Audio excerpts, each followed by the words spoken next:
Hello all, and welcome back. We are so excited. I can't even begin to describe how excited we are, but hello and welcome to Campaign 2 of Malt and Magic. Happy New Year. I hope everyone has had an amazing holiday season. We've definitely missed you all. We are, as I say, very, very excited to be back. So excited to share this with you all as well. There will be some changes. You can already notice some new changes. New backgrounds, new overlays, all exciting things to come. As always, though, let's get started with thank you very much for the subscription straight off the bat there. There's 2 that we've already had just to begin with, so resubs there, thank you very much. But yes, before we do anything else, let's run down our usual list of thank yous and shout outs. So as always, huge shout out to Incarnate, Albert Rodeo and Dungeon Alchemist for all things mapping, virtual tabletop. I've been having a lot of fun with Incarnate and mapping, and doing lots of things, all things that will be revealed in the weeks and months to come, but a lot of prep for this campaign, of course. A massive shout out to D&D Beyond as well for all things campaign management, character management, D&D, just general D&D. So yep, thank you to them. Hero Forge, character creation, which was kind of important for this bit because, yeah, new characters. So yes, thank you to Hero Forge, and then there's those tools that I use in the background, which you can see coming up on the bottom of the screen now. Screen now. So soon, 5e Magic Shop, 2 Minutes Tools, Thieves Guild, and then our music. Thank you so much for the gift subs as well. Amazing. It's all kicking off today. So yes, so the musical tracks provided by Tabletop Audio and, of course, Battle Bards as well. The extra thank you I need to add on this episode and going forward is also World Anvil, who I've been using in the background just for some guidance around the world building and doing things like timelines and various all different other stuff. I'm sure if you've watched any other D&D stream that you will have heard of World Anvil, but if you are trying to build immersive worlds and create campaigns and actually create a place for characters to go and players to go and just sort of use it as a source material dump, if you like. We're not doing that, but I've been using it in the background. But it is a great resource, so go check it out. So yes, of course, we are still affiliated with Battle Bards. You can see the code there to go and get yourselves a cheeky discount. There is things coming with Battle Bards as well. They are releasing version 2 of their website very shortly, and we have been in conversations with them around potential giveaways. So look out for that in the very, very near future. I am very excited to bring that to you and to see where things go. So yes, let's see how things go. Thank you for the follow. This is amazing to see. I'm going to have a big grin on my face the whole time. So yes, go and check out the social media channels. You can see along the bottom there. We've posted a lot of updates recently. Some dice teases. There was that one up today. There's all sorts of stuff going on. There will be more and more revealed as we go forward as well. There will be some exciting things this week that will get revealed tonight, which we will also post on social media as well. And of course, you can join us on our Discord channel, which is all set up and ready to go. The link will be popping up in the chat at some point, so don't miss out on that. There's a lot of different channels you can go and sort of interact with on the Discord server. The biggest one, of course, is to discuss any Campaign 2 spoilers and ideas and thoughts and theories. So there's a channel there dedicated for our subscribers to go and have those conversations. You can, of course, catch this episode of Campaign 2 on Friday on our YouTube channel. It will also be released. I'm slowly losing the plot here. Also be released on our podcast as and when I get the podcast intro done, which I will hopefully do on Friday, ready to then get that sorted. So yeah, I've got a few updates to do. I've still got the Witches and Wildlights piece to do as well. I will get that done as soon as I can, and then those episodes will be up. But with that, I think that's it for my thank yous and shout outs and all those good things. If I've missed anything, people can shout at me afterwards. Now, usually I would give a warning, but because we're in Campaign 2, it's time to introduce you to the world. So welcome to our first session of Campaign 2. 30 years have passed since the Kingdom of Nialin returned to the world of Ardhalia, since the Wardens of the Vale defeated the Avatar of Asmodeus. As that desolated kingdom was restored, it brought with it a wave of powerful magic. The rawest of powers swept across the globe. This event caused many planar rifts to appear throughout the land as ley lines surged. These rifts have allowed creatures from other planes of existence to cross over into Ardhalia, adding to the already diverse array of races and cultures that call this world home. Where once magic was rare or divine, now it's more widespread, more accessible, more powerful. Archmages are common, magical marvels have swept across the globe, and divine influence, once forgotten, has bled back into existence. Despite this, however, the gods remain distant, unable to walk the world, but able to exert their will through their most devout followers. This is the world of Ardhalia, as it exists today. And this is where we begin our adventure. So my warnings do apply. There will be adult language, there will be adult humour. Let's get this show on the road. Let's roll.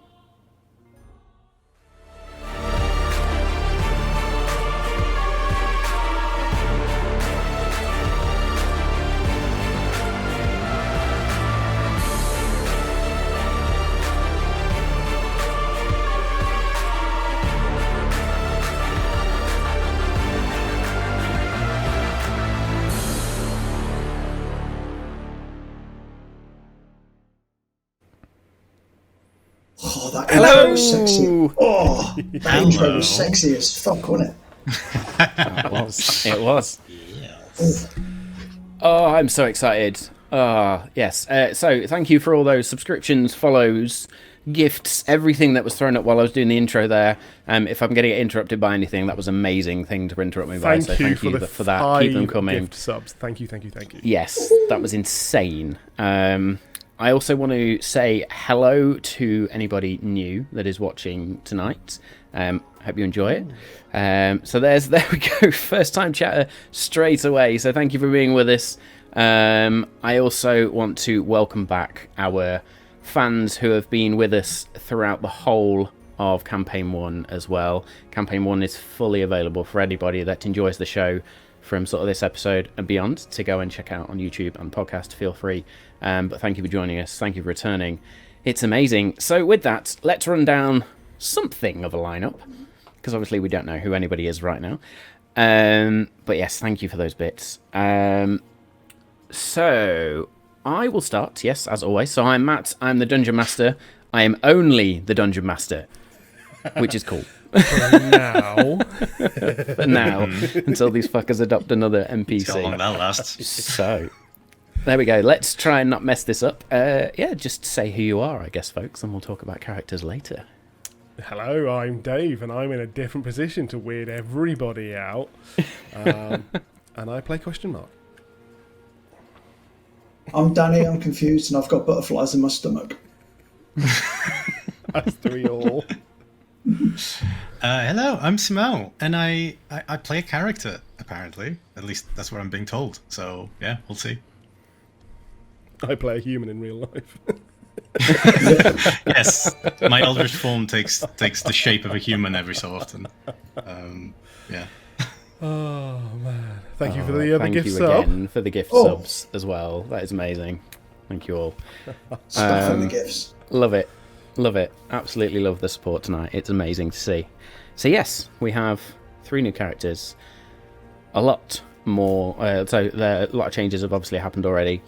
I suppose there's not much else to say really. So let's begin. I've got a pen and a new notebook. I've all got the new Let's notebook. go. This is my new notebook. It's awesome. So there we go. In fact, I do have one thing to say, which is becoming something of a regular tradition over Christmas. I need to give a shout out to my father once again for playing an absolute fucking blinder once again. So we can't use it tonight, obviously, because I've got screens all over the place. But for when we do our live show, and it will happen, I promise you folks, we will do a live in-person round the table show, which will again be streamed for everybody to see. I have something to use as a DM screen. Oh, we gotta show it. So there is the back It's of got the it, logo on. and this is the front. So Dad's done very, very well, all wrapped in faux leather. And then when I can just get it open and hit the mic. There's the mic here. So there we go. This is all magnetic, and those little bits on the bottom are magnets as well. It's also chalk paint or chalkboard paint, so I can write things on there. Roy So the we've got boy. an amazing DM Fucking screen nailed it. ready for when we do our live show. So again, thank you, Dads. Amazing, as Short always. screen, so he's like, Thank you very I much. hate them all, I hate them all. Keeps adding HP to monsters. +1. So it's all good. And I've also been chatting to my father, who's getting very, very busy with the woodwork. He's potentially going to do us some nice gift giveaways at some point as well, so as we get further down the line. Nice. I'm not going to put it off anymore. Let's get on with this show and this campaign. So then, Give me folks. plenty of time to vamp while I do other stuff in the background, so carry on. And if I if you're like shouting at me like, Dave, I'm like, yeah, hi. It's all good. It's all good. So our story tonight begins in the ancient city of Thalissa, a bustling Grecian-like polis, and one of the cities of the Great Gate that sits between the continents of Enoeth and the Auroran Empire. Nestled along the coast, Thalissa is a city of marble temples, winding streets, with a bustling harbour filled with ships from all corners of the world. This city is known for its vibrant marketplaces and public spaces where people from far and wide come to trade goods and share stories. It is a city that is always busy with activity as merchants and traders sell their wares in the busy marketplaces and tavernas, profiting from that channel between two continents. It is rumoured that Thalissa was founded by the gods themselves, and that the city's main temples, many temples and shrines, are home to powerful deities who still watch over the city to this day.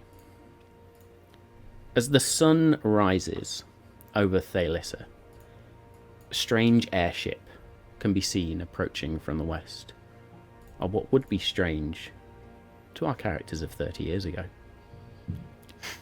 Following the coastline, this regular occurrence now as skyships crisscross the air. This particular airship descends down towards the harbour. As it docks and ties off, a number of individuals step off. And the first of our characters walks down the gangplank towards where a portmaster is collecting details. So Danny, Oh, hey up. Ho-ho. can you please describe the way your character looks for us, please, No. as they step down the gangplank? Thanks for coming to Campaign 2, everyone. See you next week. So, stepping off the airship, you will see the most distinguished of gentlemen. They look, just picture like a 19th century detective. We're talking trench coat, waistcoat, shirt, tie, nice trousers, nice boots with a little Cuban heel on, braided purple hair down the back. Just happens to have yellow scaly skin and snake eyes, but that's a minor detail. Stands about 6'3", and seems to walk with a determined purpose off the ship. Excellent. And as this sort of, would you say, golden skinned kind of? Yeah, well, it's yellowy. It shines Yellowish golden. quite bright because I moisturise regularly. Yeah. Fantastic. So as this yellowish skinned individual in what would be quite abnormal dress for Thalissa, even though it is a hub of activity, if you like, many different people crisscrossing between NOF and the Auroran Empire. You join a queue of people waiting to enter the city. As you get to the front of the queue, you notice a male Triton individual with sort of this iridescent blue skin and electric green hair. And they hold a big book open in front of them with a quill, and they sort of dip it into ink, and they're asking questions of different people. And as you approach the front of the queue, this individual looks at you. Welcome to Thalissa. I am Portmaster Leonatus. Name, please. Have I ever seen a Triton before? I don't think I have. Have you ever seen a Triton before? No, I don't think I have. So I'll kind of just I'll be gawping at him a bit. I'll ask him. Yeah. That's 20. Come on. Let's roll the campaign. If it is a 2. Hey, can only get better. It's campaign 2. It fits. I'll take it. There you go. No. There you go. So you've not come across a Triton individual before. But what you do notice is that along with the sort of iridescent blue skin, they wear sort of these greenish robes, if you like. Again, very toga Grecian-esque. Simple brown leather sandals. But along the arms, there are these fins, if you like. And you also notice just where the skirt of the robe itself crosses over the ankles and the calves. You can see small fins on the backs of the calves as well. You would assume that these help with swimming. And again, this Triton individual looks at you and just says, "Name, please." Sorry, I got distracted by your beautiful ensemble. I'm Lex. Love it. Absolutely love it. Perfection. Lex. And a surname, please. Sorry, Ordo. Lex. Ordo. Ordo. Fantastic. And your business in Thalissa, please, sir. I have a directive to investigate planar disturbances. I heard there were some disturbances here, and I'm here to investigate. You have a directive to what? Business or pleasure? It doesn't make pleasure. I'm here on a mission. There is no pleasure. There's no time for pleasure. Are you looking for work? I've got to try and not slip into your American accent now. This is really hard. No, I do not need work. I am already on the job. Okay, so applying trade in city. Okay, what to do? I suggest you, find yourself somewhere to stay in the central agora and go from there. I have no idea where to send you if you have nothing to sell, or if you're seeking information, maybe go and look out. Maybe seek out the magistrates. Maybe they can help. Or there is the Arcane Guild as well. Point me in the right direction, and I'll be on my way. Well, you can't miss the Agora. It's the central part of town. I am more than happy to send a guide if you need. No, I'll find the center. Thank you. Very well. Nice to meet you, Lex. Abide by the laws. Don't make a fool of yourself. And you will be fine. I am Leonatus, as I say. Should you be seeking any further travel away from Thalissa, I will be happy to facilitate. You have nothing to worry about. Law and order, I obey. It's in my name. Good to hear. Enjoy Thalissa. City of Wonder. Welcome. Goodbye. See you around. And I'll just beeline for the centre. I'll be off. Excellent. And you sort of follow the general throng of people that walk down this gangplank through the ports and then out into Thalia itself. And what greets you is a grand city of marble structures. And you see out towards what would be the western side, just off centre, is a grand sort of hillside leading up to a rocky top, if you like, cliff face, and atop there stands this grand marble temple with a symbol on the front that looks like the symbol of a sun, as in sunshine, sunlight, not a son as in a boy or a male heir, if you like. There are these marble buildings all around with these red terracotta-like roofs, and around you are just an absolute myriad of different types of people. There are humans, elves, dwarves, gnomes, dragonborn, kobolds, orcs. Everything you can imagine exists in this city.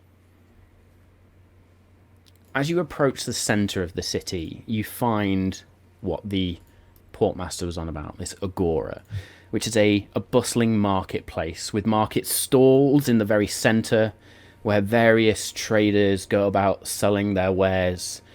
As you walk past one particular stall, there is a fresh fish. Fresh fish. Oh, He sounds a bit man, older now. here. He's had a good life. 30 years on. 30 years on. He's on, man. And yeah, is there anything you would like to do while you're in this agora, sir? Now I've had fresh fish. I've peaked for the episode, mate. That's me done. Now. Excellent. What you notice around then the agora, sorry, just to interrupt you there, are these more permanent buildings, if you like. And these look like more trade houses or proper merchant shops. You notice what looks like an apothecary, a smithy, a carpenter's, metal workers, all sorts of different shops. Again, everything you could possibly imagine exists in this marketplace. You also notice that magic is everywhere. There are simple traders who are just selling fruit, vegetables, simple items, simple clothing, but then nearly everyone has got simple magic items to sell, or are offering enchantment services, or offering gemstones of magic. You also notice that in the centre of the dead centre of the agora, there is something of a show going on, as well as bards play, but also a magician of sorts does simple tricks to please the populace and attract coppers and silvers here and there for just simple tricks, making things appear and disappear, making lights, making sparks, making fire appear. And there are the odd person that just sort of walks by and goes, "Ugh, seen that before. Yes, very good. Here's a copper on your way." Make me a perception check, please, Lex. Let's hope this And one's while better. you are doing that, I think it's about time we revealed Lex. Yeah, I'm kind of trying. There we go. I rolled an There we 18. I rolled an 18. You rolled an 18 on your perception. Very good. Oh, look at that sexy motherfucker. Oh, Thank you for the bits. I did miss out an important part of my appearance. I do. It's kind of obvious now the pictures come up. Sorry, everyone. I do have a monodrone that flies around with me, which is like a little mechanical eye inside an orb with wings and legs, and he seems to follow me everywhere. And we mutter to each other and talk to each other. It's hard to miss that, Absolutely. really. Sozza. So yes, We'll and that retcon brings in us 5 on. minutes ago.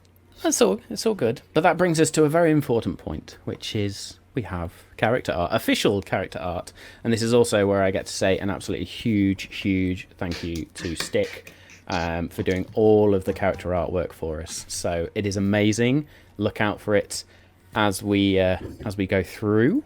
And we will post this all out on social media following the episode as well. But thank you again so much, Stick. It is fantastic. We are all in love.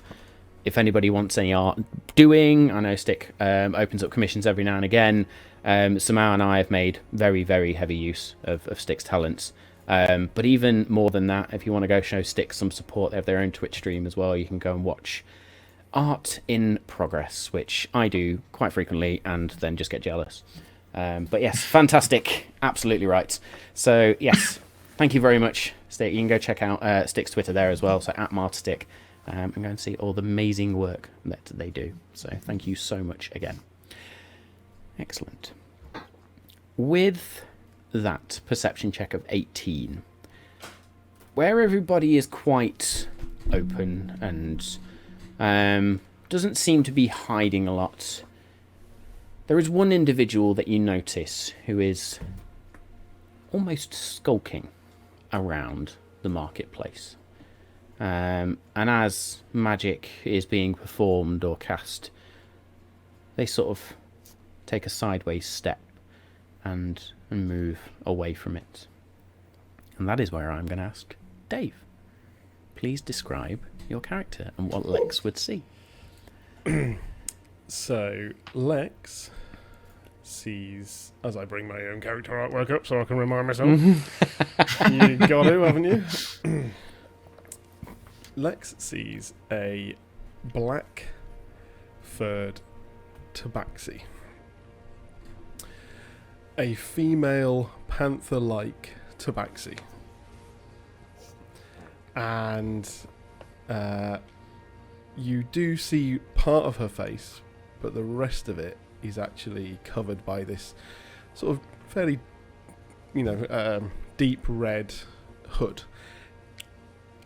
It's not needed. It's just you probably think it's just kind of used to wearing it.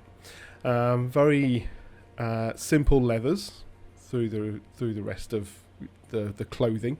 It seems like it's quite functional, but probably, and you can see it's quite fitted. She's just walking by and keeping distance from these people who are obviously showing off magic. I would like to approach them as they look out of order or out suspicious compared to everyone else. Okay. So I'll walk up to them. I couldn't help but notice you look suspicious. Guys, by the way, I have a heavy head cold. I'm so sorry, but this is going to be horrendous. Here it comes. Yeah, here it comes. Sorry. Do I know you? No, we haven't met, but you just stuck out like a sore thumb. So I thought I would address the elephant in the room, so to speak. Have you seen an elephant?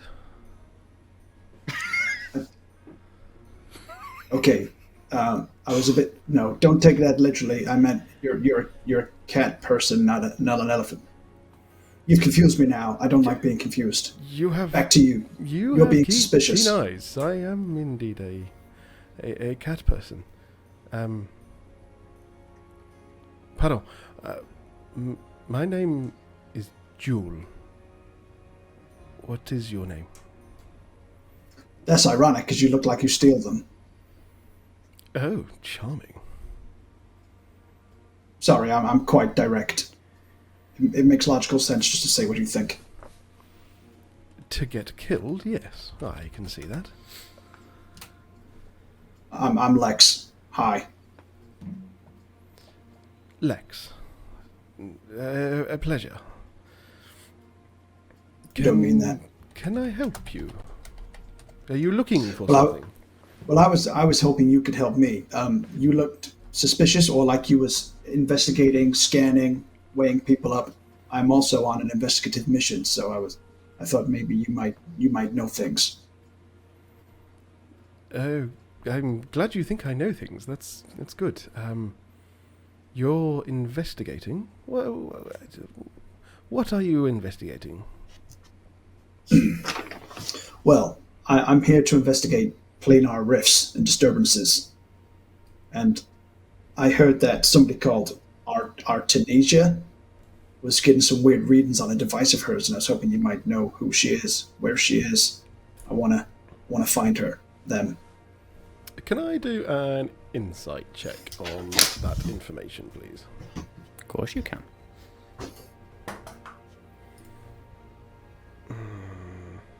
That's crappy. 9. So an insight check to see if that information was, as in Lexus being truthful, sorry. Yeah. Yeah. Is that what Lex is looking for? I mean, with a 9, what you see is what you get. Well, I see that you're being very forward. Seems that... Well, that's very curious. Yes. I don't know whether I can particularly help you find who you're looking for, but I might have an interest in finding some more information about what you've just said. Maybe we can find something. I am going somewhere to find some more information.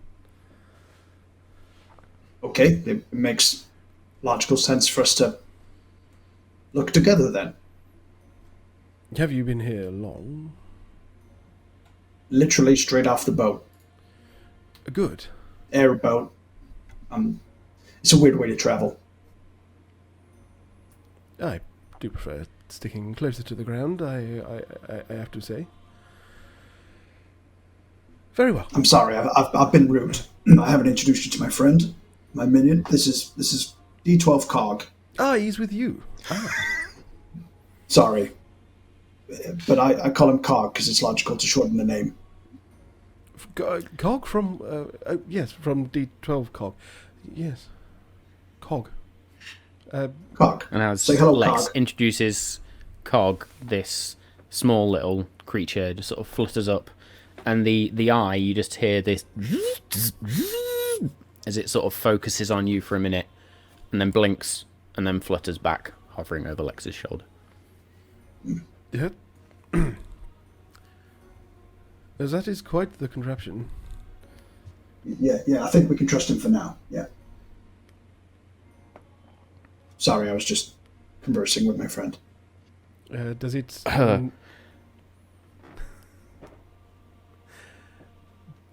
does it understand me? Yeah, they understand you. Yeah. Oh, very disconcerting. Should we go about our business? It makes no sense just to stand here. Let's get going. Yes, well... let's this way, please. Allons-y. Thank you.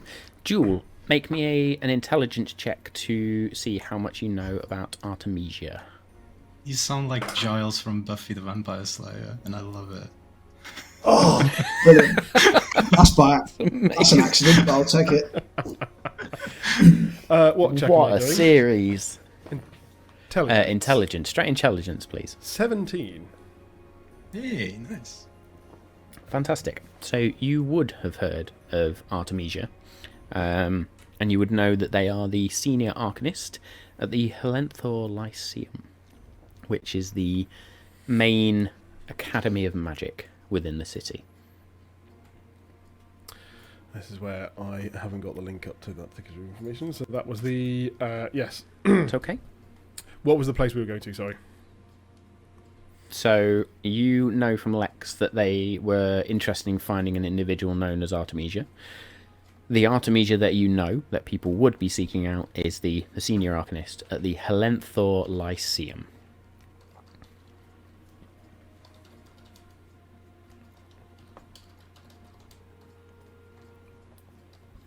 Actually trying to take notes this actively this campaign. It's going to be a lot of this. Just Matt saying things and we just write Yeah. stuff. Like, Matt's furious. just The gonna first have to few fill episodes, at time. least, it's going to be me just Fill in air while we spouting scramble. information. Copy out the book from Sound like- page 5 to 7, and then Yeah, so I suppose while you're getting those note downs, the good thing that I've done this campaign is to follow a little bit of advice from other campaigns, and I've done not only a small little campaign one-pager, but also lore documents for each of the characters, so they have just some basic information to run off from the start of the campaign, rather than doing what I did to Samal last time and just say, here's the campaign, go run with it. you sent us that one-pager on our chat, didn't you? Discord. I do want to bring it up because it's been a moment. Oh, sorry, and you, as in you want to bring it up. I thought you meant display it on screen, though. Oh yeah, no, I'm going to display it on screen. It's been a moment. I need to read it. It's all good. Very good. So the other thing that we will do, I suppose, is to reveal Jewel in all her glory. Yes, here we go. She is a Thundercat. There she is. Yes. Oh, Look at that. I absolutely love the artwork. She is beautiful. I will show bigger pictures, by the way, in this stream. Just I can't do it right Yeah, now, yeah, and we there's will do. reasons why. We will do. It's all good. So yes, that is Jewel in all her glory. Excellent.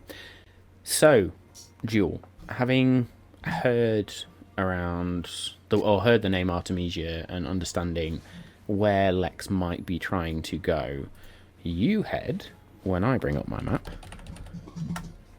because I should have been prepared for this. So many other notes and just went, who needs a map?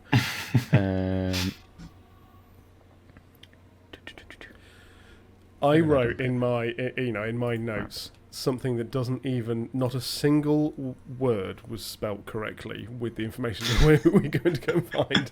That was, do you know what? That was stunning. I'm so glad I brought that one paper up now. but they're all Grecian words, so I've just guessed where the Y in all the words go. I did it phonetically so that I can say it back. It's all good. That's actually It's all pretty smart. good. That's actually pretty smart. Yeah, so there is a very Grecian theme with this, which means the names are going to be all over the place. So, Jewel, you lead Lex down one of the main thoroughfares that leads to the northwest of the Agora and head towards the Alchemist quarter. Did Lex only know who they were going to look for, not where? The only right? thing Lex said to you was Artemisia, so you can by all means have a conversation. Yes. Lex, the person you are looking for, I believe, is in a law document I'm trying to find.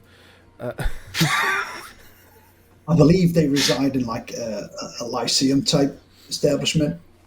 That is correct. The Helentho Lyceum. I think that is Thank you going for to be our telling me how to best bet to pronounce go and that. try and find them. If you know, that would be super helpful. Thank you. Yes, I don't really know how we will be able to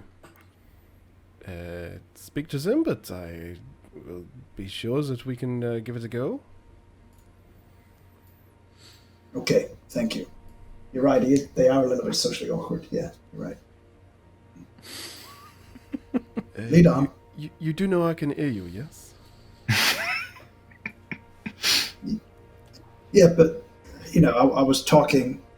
You weren't supposed to be listening. I was having a private conversation, but it's okay. Carry on. I am afraid I hear a lot around me. Is that because of your big ears? They help, for sure. Sorry, I say it as I see it. Some people get offended, but you seem to be. You are in grasp of the fairly obvious, I have to say. No, but you don't beat around the bush. No. It makes no sense to prolong what you want to say. Just say what you want to say. No. we're going to get on just fine. We are already getting on wonderfully. Can I inside check that? Because that's some bullshit. You 100% can. Never mind, I rolled a 1. Oh, amazing. So the insight of Lex is totally incompetent, really. Excellent. So you make your way up this northwest thoroughfare, one of the main routes throughout the city, past this sort of Arcanist quarter. And the first thing that would strike you walking along this route is a building at the far end which towers almost over everything apart from this cliff-like structure. And this is what looks like the edge of a grand arena with... You can see sort of the outside marble walls, but atop there are these great flags, huge great red flags that billow in the wind. And then just beyond that, just over the top, you can just about see what looks like the top of a lighthouse of sorts. The arena itself is quiet today. But you do notice that there are individuals walking up and down this street with armour, sheathed weaponry, but people that look like they're geared more for a fight. And yet again, I'm going to ask you both to make perception checks, please. Fucking hell. 3. I preferred it better when I had at least plus 10. Oh, we got a nat 20! Which makes it 24. 24. So while Lex is trying to figure out this Tabaxi individual that they've just met and insulted, didn't insult, not sure what's going on, Jewel, you're not sure how you miss this individual, but there's one very, very tall individual leant up against the side of a building as these various individuals in armour sort of pass around them and to and from them. Simao, please describe what Jules sees as they notice you. So leaning against the wall is a very tall, about 7 foot tall tiefling individual with sort of dark purple, brownish skin, 2 sets of horns. The first set comes out at like 30-degree angle, the other one's like 70, so it looks like a sort of crown. White hair that's like falling down in a half up, half down bun behind their back. They have, contrary to everyone here, they are wearing no armor. In fact, they're wearing very little clothing. They've got like a half cape that falls through the left arm. There's like this purple, like bluish marine colored. No top, and you can see that they are very, very buffed. Big pecs, very big abs. I wonder what you were going to say. Danny, your under is showing. I'm going ahead. That doesn't help either. Anyway, they're wearing like blue leather trousers as well, and pink purple like boots, and they have a sword sheathed behind them. And as you approach, and I guess because natural 20, Jewel does see that they have an eye of different color. One of them is pink, the other one's blue. And with the nat 20 as well, under their pecs, there seems to be like these runes that are tattooed, branded, it's hard to say, just like under their pecs, and there seem to be different runes all over. And they are also, contrary to everyone here, they are reading a book that seems to be like when you were in school and you had a book that was always in your bag and you take stuff out and you put it back in, but like that book always remains, and so it gets super like gets a lot of wear and tear just from that. That book looks like that. It's sort of big, but also like it's like pages are sort of torn and like bent. Yeah, it's a bit of a mess. But they are there, and they seem completely sort of unaware of everything that's happening around them. Yeah, that's it. I do also believe that with this natural 20, I have actually seen this person before. My next point is that yes, you would recognize this individual. So Jewel just stops in her tracks momentarily, but then carries on pace, like nothing happened. So just to answer, I'm glad somebody put it in the chat, but just to answer a question that's come through on the chat there, we are starting at level 3, just so we could allow for subclasses, etc. But other than that, it is low-level campaign. What's with the hesitation? I have just seen someone I did not expect to see. We are like going to be passing this group, or that where this person is. You would walk, but in order to get to where you need to go, you would have to pass this individual. Yes, unless you want to head down a bunch of side alleys to see if you can figure out. The main route to the Helenthal Lyceum is up here, and off to the right. So there looks like there's a lot of thought going on, a lot of very quick thinking. Do I want to go down this other route? But curiosity gets the better of Jewel and wants to walk forwards. And curiosity did to the cat, though. Yeah, I know. Touche. That was a natural 20 on that one.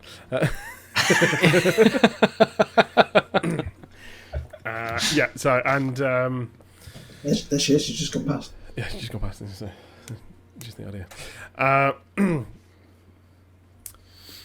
So yeah, he's going to carry on walking, and he's going to go to around where this group is, and then turn to Lex and just go. Do you mind waiting here a moment? I shall not be long. For what purpose? An errand for myself.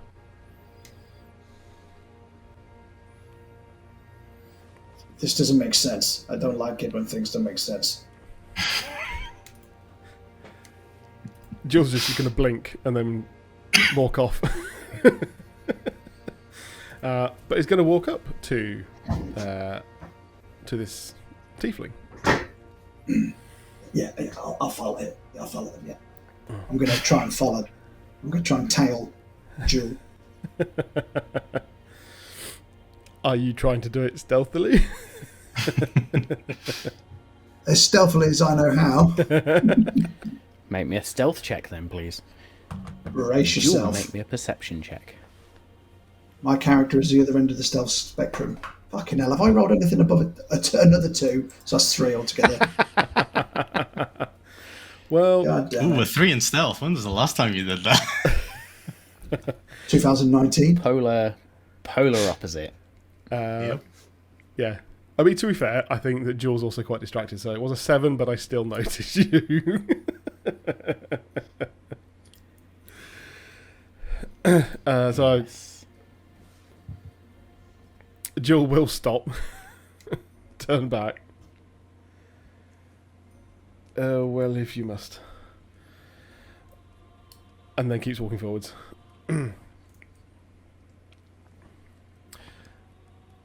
Comes up to the tiefling, and we'll go. Well, Fucking hell, do you people not say anything when you're approaching? Oh. Hi. Who? Hello? Hi. Hello. I did not expect to see you. again. You're a lot taller than I remember. I'm sorry. Do I remember you? Did I leave in the middle of the night at some point? I apologize about that. But So in love with that accent is all I'm going to say. No. We met very briefly. It wasn't here. It was middle of the night, an alleyway. I ran past you. I don't know whether you does do remember. not. Oh, you ran past. Oh yeah, you're being pursued, weren't you? By those. No, sorry. not pursued. A bit quieter. No. Holy gears, you're a criminal. I think you have the wrong end of the stick.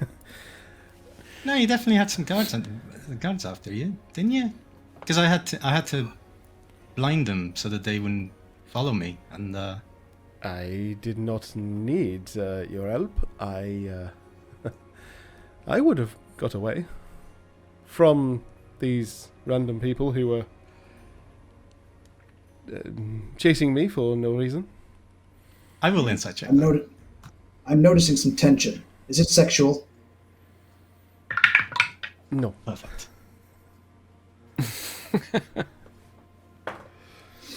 I'm not good at Insight social check skills, so I have from to guess sometimes. Samar's character. My insight check was -1. Fantastic. Okay. Amazing. We've got the polar opposite of Ander and now the polar opposite of Kirik. This is fantastic. I Are rolled a you 2. blind? I rolled a 2 on the dice. Oh man. Well, maybe I'm just misremembering it. So, yeah, apologize. No problem. Anyway, thank you. My name is Jewel.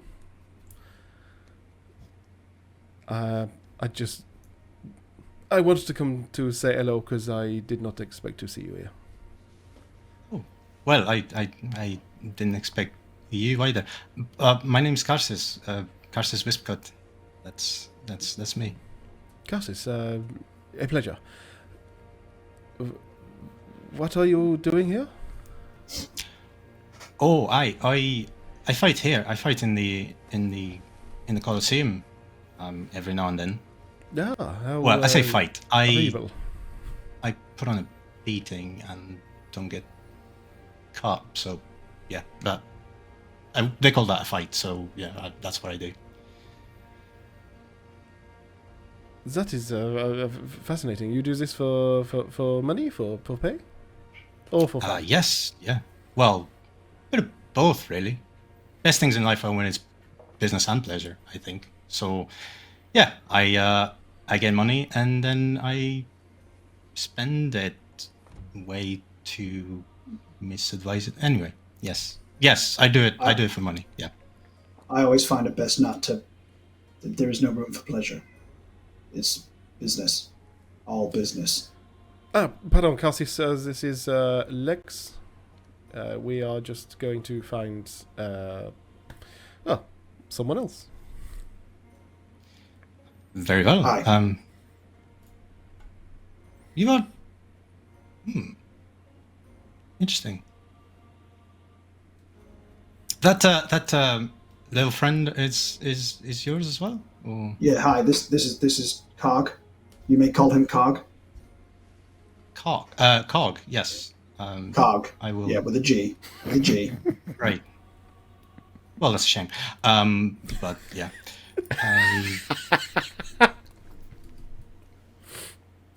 I will remember that. Are you coming to the Colosseum or are you going somewhere else? We are going to the Elenthor Lyceum. Oh. Interesting. Well, any business in particular? I'm sorry if I'm prying. I'm just whenever people are interested in learning a little bit of magic, I'm always. I'm happy to tell. because any help I can receive in my endeavour will be greatly appreciated. I am here to see Artisana, or Artenasia. I believe she has a quest that I want to pursue. Oh, and your quest is just learning more magic, or? Well, to be fair, I like to investigate a lot of mysteries and solve a lot of mysteries. I like to investigate a lot of things, but my primary directive is to investigate planar disturbances. Do you like a good mystery? I do love a good mystery. They are fairly easy most of the time, but I like to, exercise the body, exercise the mind, as I say. It's always a good thing to do. Well, you solve mysteries, SG.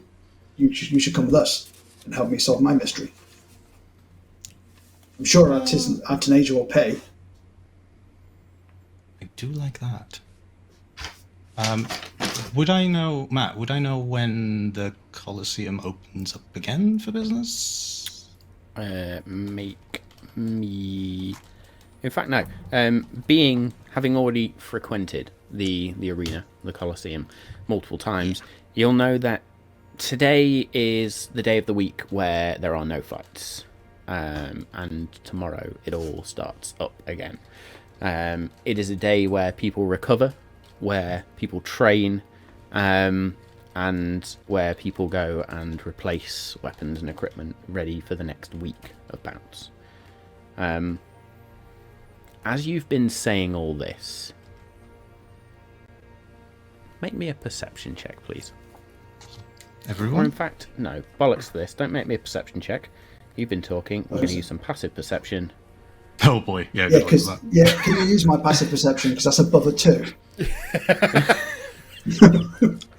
I think mine's a 9 or something, so you can use that. It's a 7.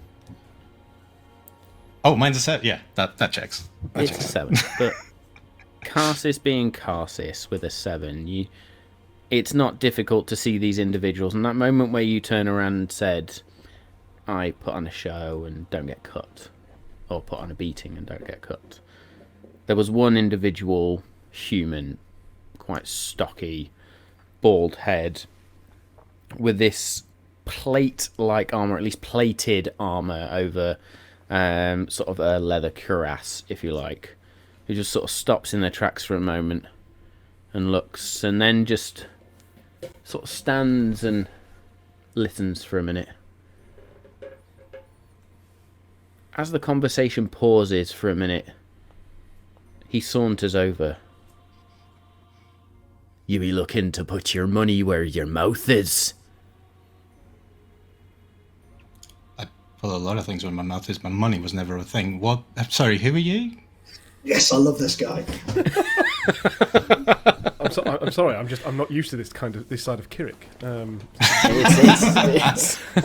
He's had a sexual awakening in 30 This years. is 2 years of Two holding very back. different characters. Yeah. That's all coming. That's what she said. Me? I'm Callan. And if you want a beating, I'll give you a fucking beating, boy.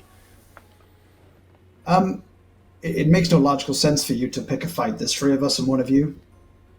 Oh, I take no part in this. Can we just go about Sounds our like business? We're kind of busy. Lex, don't worry about this. I don't mind. The only problem is that you have quite a heavy set of armor on you. So if I just go behind you and just stab you in the back, there's nothing to really stop that, is there? You talk big for someone with a lot of fancy clothing and not a lot of armor. Yeah, you don't need armor when you're not getting hit. So only slows you down, really. Aye. Now you've done and pissed me off. You and me in the arena tomorrow. I'm gonna go speak to the... I've forgotten his fucking name. That definitely escaped my brain just at the last minute there. The Hierophant and the Chief Phalanx. And when I'm done that, you and me tomorrow morning, we're on. And I'll show you a beating. All right. But after that, we're fighting, and I'm down, turning around and going on. And there's a moment where this individual's just... Oh, tomorrow morning. And they walk off. I turn around after I take a couple of steps. I turn to the other two and say, "Do you guys want to come to the Lyceum, or you're gonna stay with some losers again?" I have to admit, I admire his penchant for scheduling. Scheduling a fight for tomorrow morning is efficient. I like that. That is true. I can't have an early night then. Well, we'll see. That was incredible. Oh, you like that? You should see. Should see what I do with a sword. Yeah, Can we go to the Lyceum first? I look forward to it. But yeah, let's head to the Lyceum. Yeah. Absolutely. Okay. So the three of you, now led by Jewel and Karsus together, at which point, let's reveal Karsus's artwork, shall we? Head further So up we can all this get erections. causeway. Absolutely. Never simped over a character more than I've simped over Karsus. That is one sexy individual. Anyway, totally distracted by that. Yes, you carry on up the main thoroughfare and then take a right turning to where you see what almost looks like a small Parthenon-esque type building. And as you then approach these marble stairs that lead up towards it, you notice on pillars around you are these strange blue gemstones which all of a sudden just begin to glow, and then a voice begins to boom out across as the chat goes wild. And as this voice sort of speaks out, you all hear very clearly, and Lex, you would recognise the voice of Leonatus.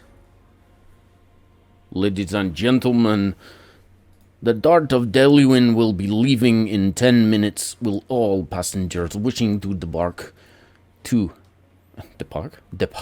even, to Enoweth, please be making their way towards the docks. Thank you and goodbye. Either of you ever been to Inuit? I haven't. I am from anyway. Oh. What are you doing here then? Traveling. All right. That seems like a good excuse as any. I've You been there. are- It's a wonderful you- place. You are here for? Oh, me? I also know you have, as it is where we met. Yes, of course. Of course. Yes. Well, I'm here to fight in the Colosseum. I want to, learn a bit more about this style of fighting I'm developing and a little bit more about magic. So this seems like the perfect place, really. As you say, learn more about magic. It's just like this shadow just crosses Jules' face. Cassis Ooh, does can not I see if I realise notice that? Can I see if I notice that with my impeccable Everybody rolls? make me insight checks, apart from Jewel, then, please. Oh, hello. 16. I rolled a natural 19. Hey! I love it. A natural 19 down to a 16. I got a 9. Amazing. A 9. Karsus, you would notice it.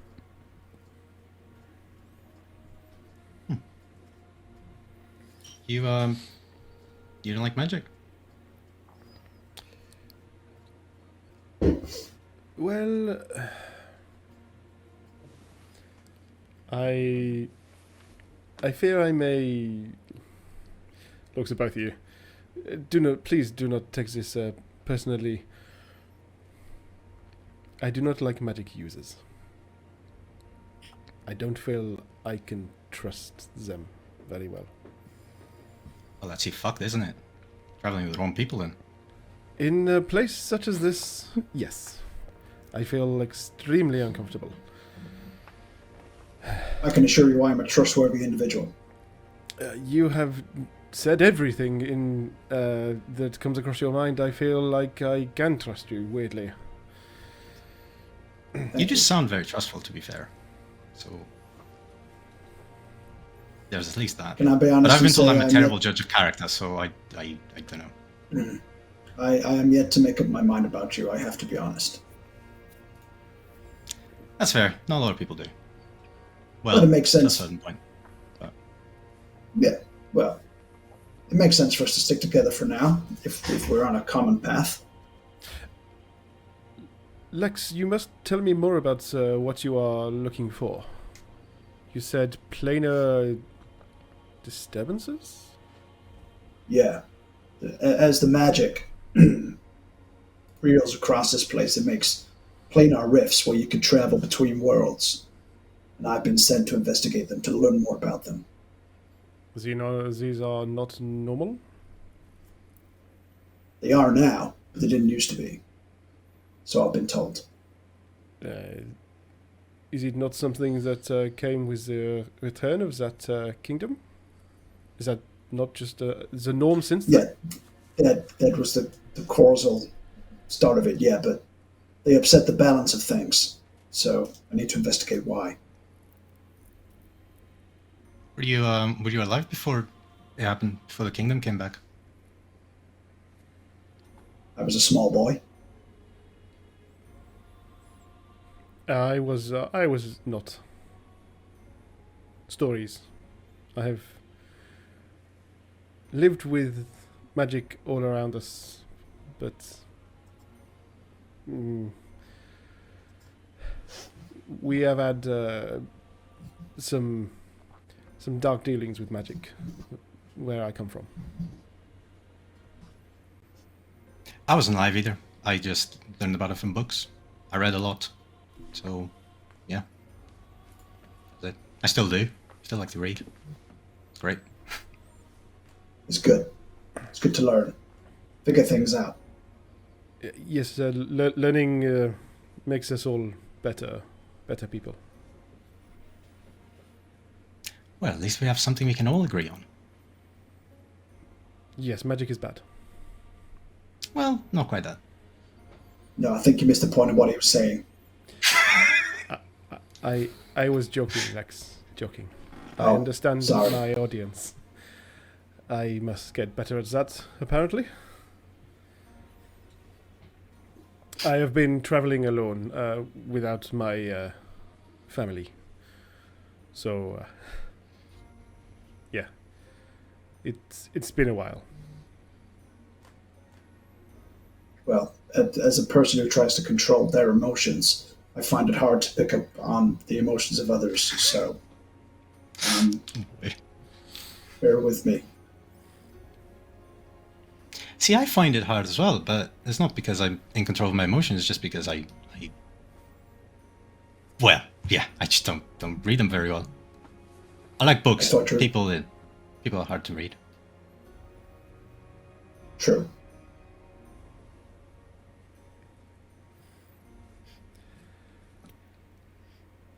And again, as you now stand there and that conversation peters out, these gems shine, and again that voice sounds out. Good morning, ladies and gentlemen. Once again, this is your portmaster, Leonatus. The Dart of Deluin will be leaving in 8 minutes. Please, if you wish to depart, make your way to the port immediately. Lex, when you find these rifts, what are you going to do to them? Do you have any sort of device? You seem to be someone that is quite good at building stuff, from the look of Cog, the G. Can you build something to get these rifts in control, or what do you do? What do you do when you find them? Ironically, I'm actually better at taking things apart. Cog helps me put them back together again. I just need to, my mission is to just gather information and report back to see if anything needs to be done.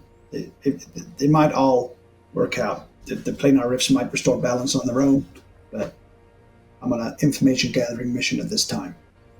Report back to whom? Primus, of course. Have I ever heard Do of you know what Primus? that is? Make me history checks, please. Do you know what, right? It's fucking hard because I want to be shady and not tell you. But Lex isn't, there is no lying, so I'll just fucking tell you the truth all the time. That's how Well, it it's works. whether the lie is going to help him move forward, I guess, is the Yeah. argument. It makes Right, no so logical sense to lie. are we doing history check, yes?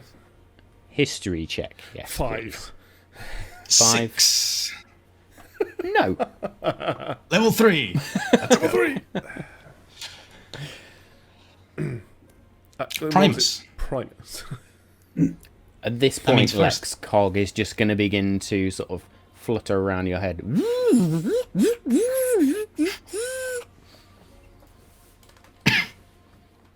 That doesn't matter now. Let's go to the Lyceum and focus on the initial objective. Okay.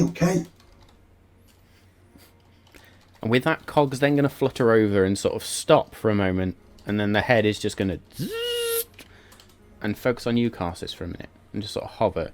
And it's almost like the eye just starts from the very tip of your horns and just scans down your What is it entire doing? body. Is this a normal thing that it does? That it did this to Joe? What is it doing? Oh yeah, I don't like it. he's just casting an eye over you, so to speak. This is his way of greeting you. You see, it is Ha. very obvious Right. when it does it. Yeah. Is it actually casting a spell? Because I don't like spells cast on me. Oh no, he's not casting a spell. No, he's just. Oh. You just said casting an eye, so I thought that meant. Anyway. Cassis, you say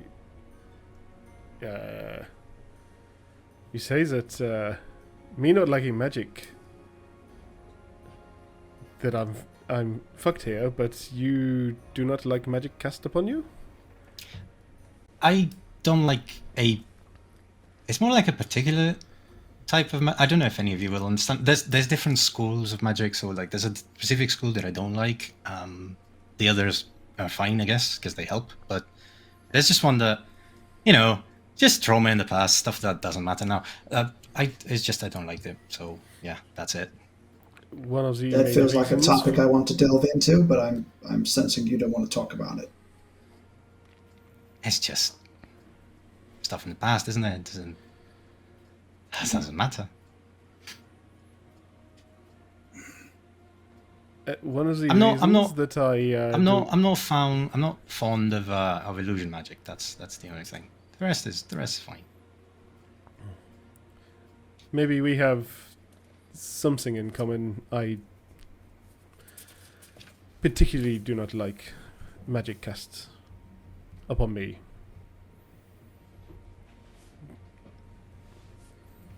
Well, yeah. Well, I'll make a note of that.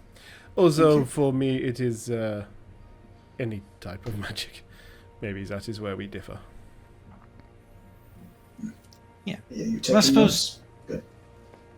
I suppose there's like a line, right? There's a line where people don't like magic being cast on them, and I suppose it's just different types of magic that people don't like. You don't like all of them, so like you're on one side of the line. If we break this down to like an equation, you're like on one side, and I'm like sort of in the middle, and then Lex, I suppose you're like all the way to the other side. So we're all in the line, sort of. I think you mean graph more than equation. Sure. I mean, I never studied arithmetics, so I don't Or spectrum. Graph spectrum. Either way. know. Sure. For me, magic is there to restore balance, keep balance. It says the Natural person who is order of looking things. for why magic has disrupted the order. Yes, to restore order and keep balance. You say that magic can only do that when it is the one that is also brought the imbalance. Cause and effect, yeah. You might say fight fire with fire, I suppose. Yes, and that very rarely works. Which never made sense to me because surely you would just put sand on it, but I don't know. It is more about when it is a large fire and you cannot control it. You simply want to contain it. Living in forests, you have to make sure that you make fire breaks, and then the fire does not carry on any further. Oh, that's what I mean. Ah, that makes sense. Write that down. Make a note. We actually have had to set fire to the forests. Matt will not have an NPC, but he will be Cog's noises for the next 2 years. That's it now. Fucking. You walked into that one, Matt. You walked into that. It's so good. It's so good. But like, I don't have control said NPC. If you make a fire in the forest, how do you make it so that it goes? Oh, I suppose you could use magic to go one way. Yeah, a simple control flame would just work. So, yeah, that could work. Yes, but you can do it in more natural means. Just make this area where it cannot pass. Very, very simple in the end.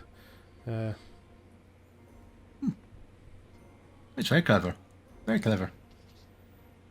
You can, of course, also, instead of trying to use the water on the fire, use it on its fuel. It then burns out because it cannot carry it. Right. That is also very clever. I'm learning so much today. It's great. Anyway, as you can see, there are no forests around here, so this information will be completely useless to all of us. But you never know. I think you mean Jew.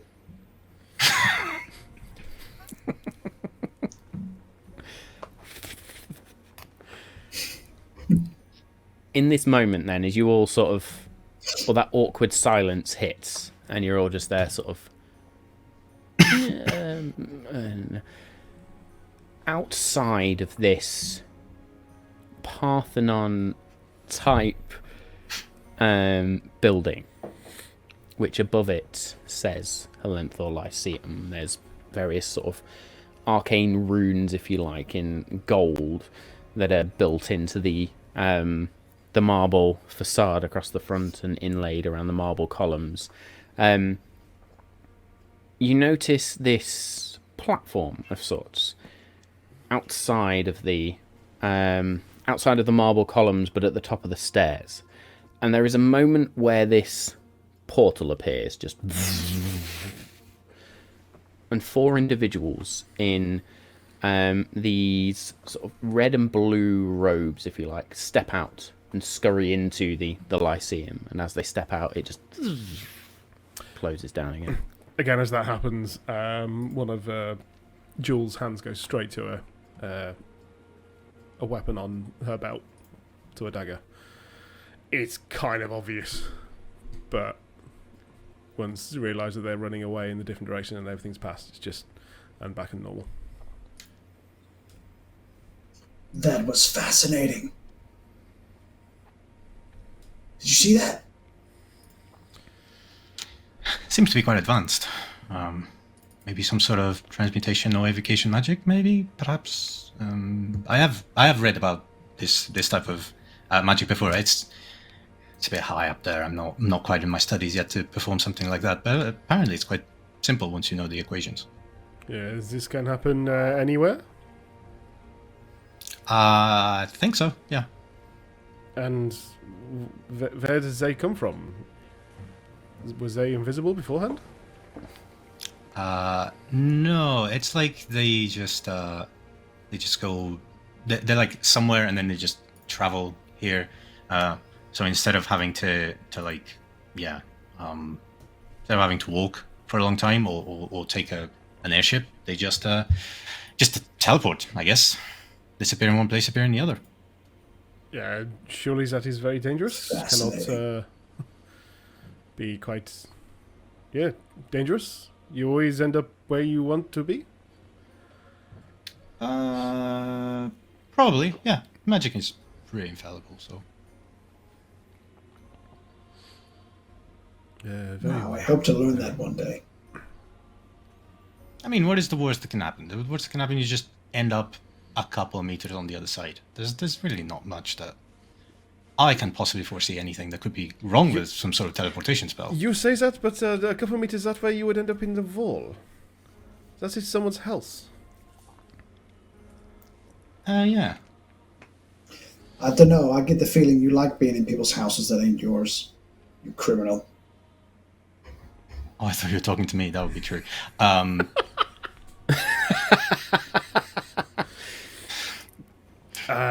get the feeling you disappear from people's houses while they sleep after fornication. That is a word, yes. That is something that I do, yeah. I've heard about this. Sometimes even before. Sometimes I just walk into the house and I don't like what I see, so I just give an excuse and leave. Do you do this for money? No, I've read about I only fight for money. No. Okay. This is all for pleasure, yeah. No business. No time for pleasure. Well, if you try the things I've tried, maybe you would. Oh. Sorry, I've just realised that you're also playing Joey Tribbiani.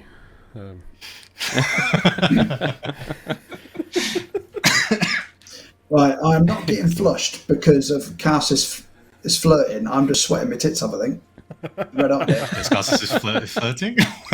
Yeah.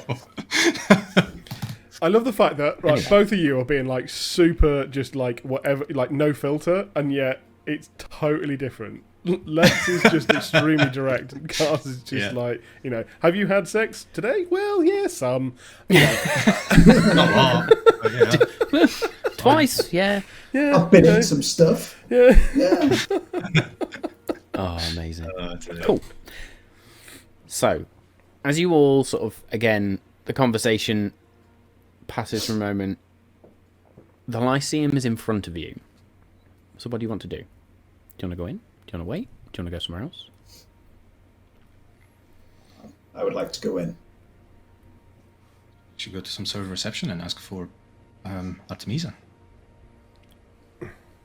Lex, is it okay if we join you on this? I am quite interested with the information that you have told us. It wasn't what I was planning on, but regardless, I am interested. It makes sense. More brains, more mystery solved. Mystery solving is up my alley. On that we agree. Very well. I'll start walking up the steps. As the 3.5 of you then all step forward towards... I thought you were counting casters as 1.5 then.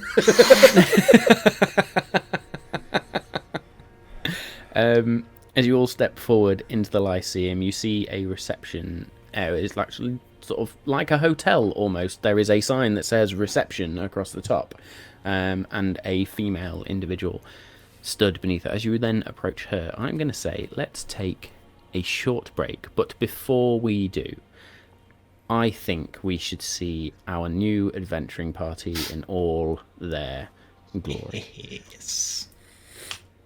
So there they are. That is our campaign 2 crew, at least for now, because who knows what's going to happen. But yes, there we go. So, yes, we're going to take a short break. Thank you for all the interactions so far, first half. It's been amazing. Thank you for the bits, the follows, the subscribes. If you've enjoyed it and you've got any mates who you think might be interested, go give them a call, get them on stream. Let's have some fun. So yes, we will go stretch, we will go chill out for a moment, and then we will be back in probably around 5 minutes or so for part 2 of episode 1. See you then. Hello. I mean, I panicked because I was in the wrong place, and then went, no, we did that intentionally. Oh. How long until you don't panic because of that? Suddenly was like, no, Yeah, well, yeah. There's going to be a few episodes. I'll be doing the lineup. And Dave will just be sat there like, Amazing. So, yes, welcome everybody again. Thank you for continuing to join us for part 2 of episode 1. Hope you all managed to get a little drink and have had a decent stretch and stuff as we now move into the second half of our episode. So, the three of you having introduced each other, or introduced yourselves to each other, and started to get to know each other and understand a few nuances about each other, have all made your way to the Helenthor Lyceum, which is this, as I say, Parthenon-esque marble building with these marble columns and gold inlay runes that sort of almost weave and spiral their way up. And there was this big gold lettering that said Helenthor Lyceum across the top. You've made your way inside, and it's like a hotel lobby, if you like. And as you've approached in on your left, there is a desk, all made out of marble, and behind which there is a female elf, or elven female, I should say, who stands under this reception sign, and they seem to be scribbling in a little book. And as you approach, they sort of look up, close the book, place their hands sort of quite daintily on top of it, and just look you all over for the briefest of moments. And as you then approach the desk, they just... Hello and welcome to the Helenthor Lyceum. I am Mayon Tisandros. How may I be of service today?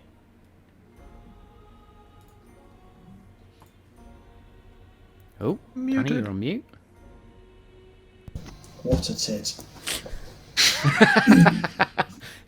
Excuse me?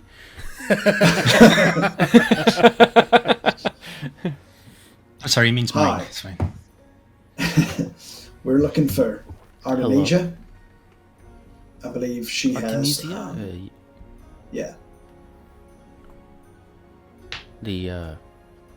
And you have... Yeah, I got word she was looking to investigate some disturbing readings, or some disturbing readings she has, and I think I can help her with that. And, did you, send word? I've gone French now.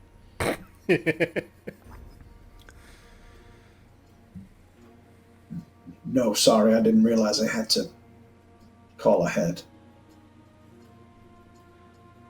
Well, Artemisia is, a very busy... fuck it, I totally screwed this accent up. We're gonna go French. A very busy woman.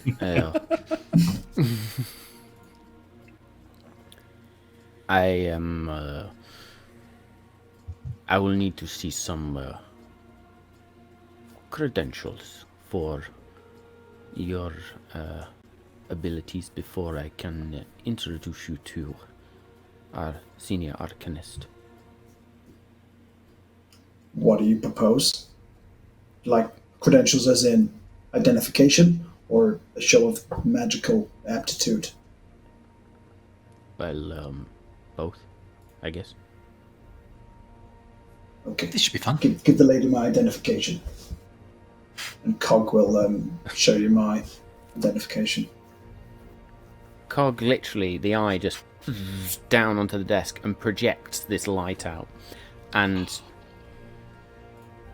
there's this writing, or we could say it's writing, but it's more like formal equations and mathematical equations.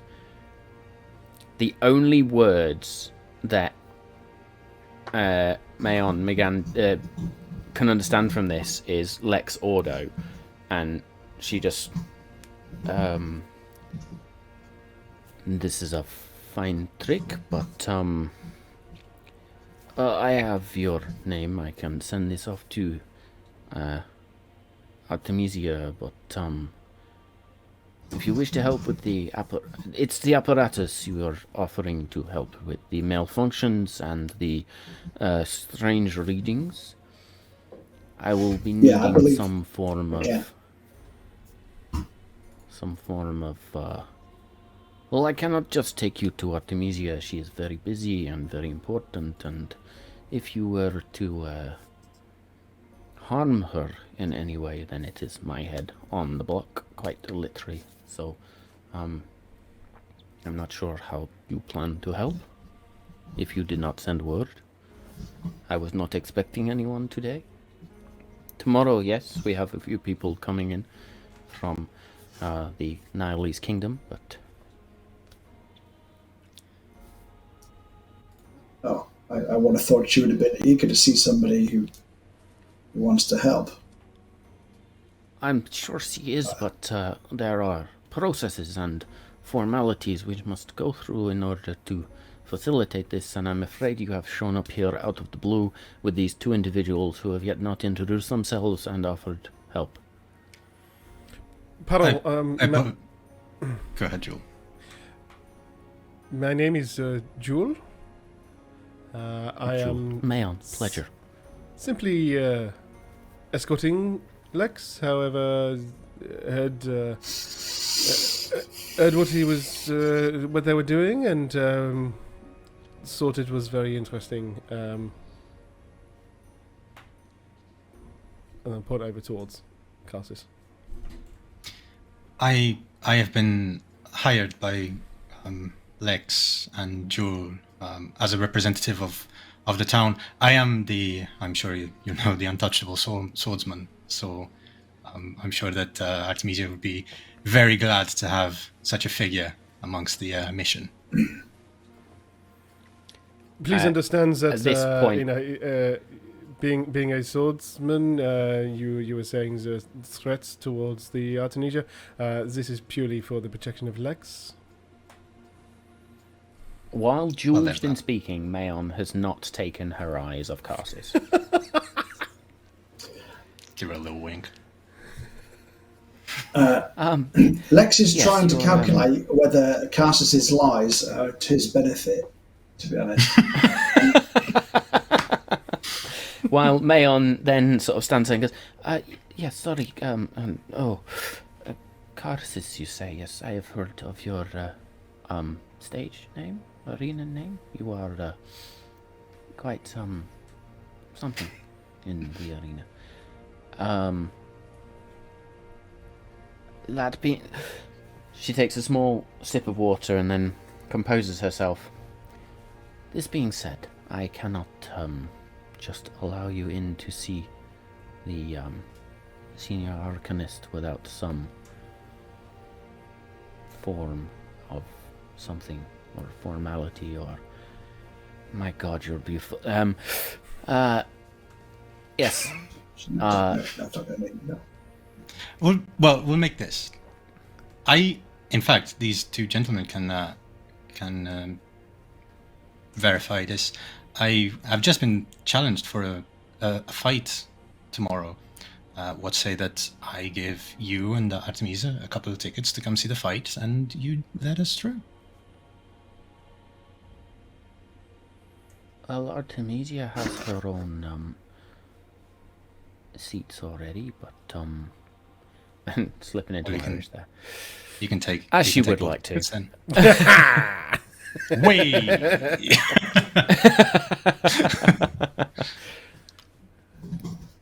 Well, you can take both tickets then.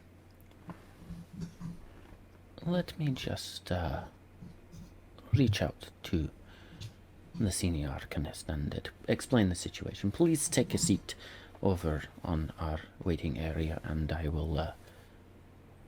will seek you out shortly. Thank you, and welcome to the Calenthor Lyceum. Thank you. Yes, thank you. A pleasure. As we walk away, Joel will turn to Lex. Lex, is it not something we should potentially organize a meeting for tomorrow? Yeah, I miscalculated the proper procedure, and if there's proper procedure to be followed, I will follow it. I must say, though, I have definitely not hired you, Karsis, but it appeared your lie made sense in this endeavor, so I let it slide. You might meet the Arcanist a day earlier, because I'm here and I lied. Lies can be good sometimes. At all. Only sometimes, though. If they restore the balance. I do agree with that.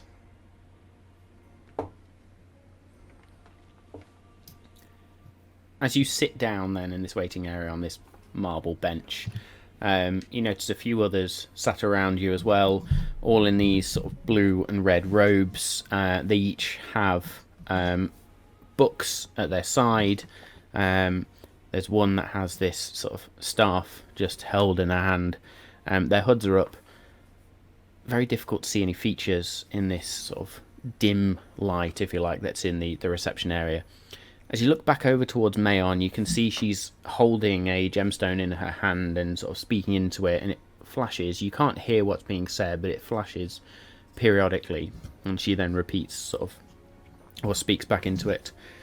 This goes on for about 5 minutes or so, and then she places the gemstone down, opens her book, and just sort of begins to scribe a few things, and then looks over and Carthus and friends, if you would please come up to reception. I have news. Absolutely. Yeah. Follow Lex. Well, if I can just ask you all to please sign in here and state your first name, last name, and just we usually ask for things like home addresses, but anything in terms of continent or that will suffice for now. The senior Arcanist has about 10 minutes of a gap that she is happy to receive you in. Much appreciated. Do I need to fill in the book for Karg? Your machine, no, it's fine. Just yourself. Okay. I'll write my name, and then I'll write the name of the tavern I'm staying at, and I will non-discreetly just point at the address and look at her, and then let the others file in. Okay. Brilliant. I will intentionally go last so I can read everyone's entries. I love the fact it says like Tavern Inn, Room 27. You know. So the first line is Carsis Wisp Cut, the poorest taverna, Room 6. Sure. Jewel. I think What do you Carsus invented the eggplant emoji, didn't he? I think that's what's gone out. Yeah, from his trousers, by the looks of it. I was going to say That's what Carsis that is the scarf eggplant is emoji. covering. Yeah. So Jewel will put down her name, but what she'll actually do, so she actually dips her paw into this little pouch next to her and then draws it up, and basically there's ink on one of her nails, and she actually just scribes with one of her nails. That's cool. Nice. And it is pretty good, writing considering what that is. I suppose it's more dexterous, I suppose. So yeah, we'll do that, and then we'll write a tavern that she was at. And she will also write where she came from. So we'll write that, but also we'll also then say place Enowith. Okay. And then I will read everyone's entries, make a note of it, and then noting when I mentioned Primus earlier, I got really told off by Cog. So I will write Lex Ordo, and then I will write Oblivion Islands.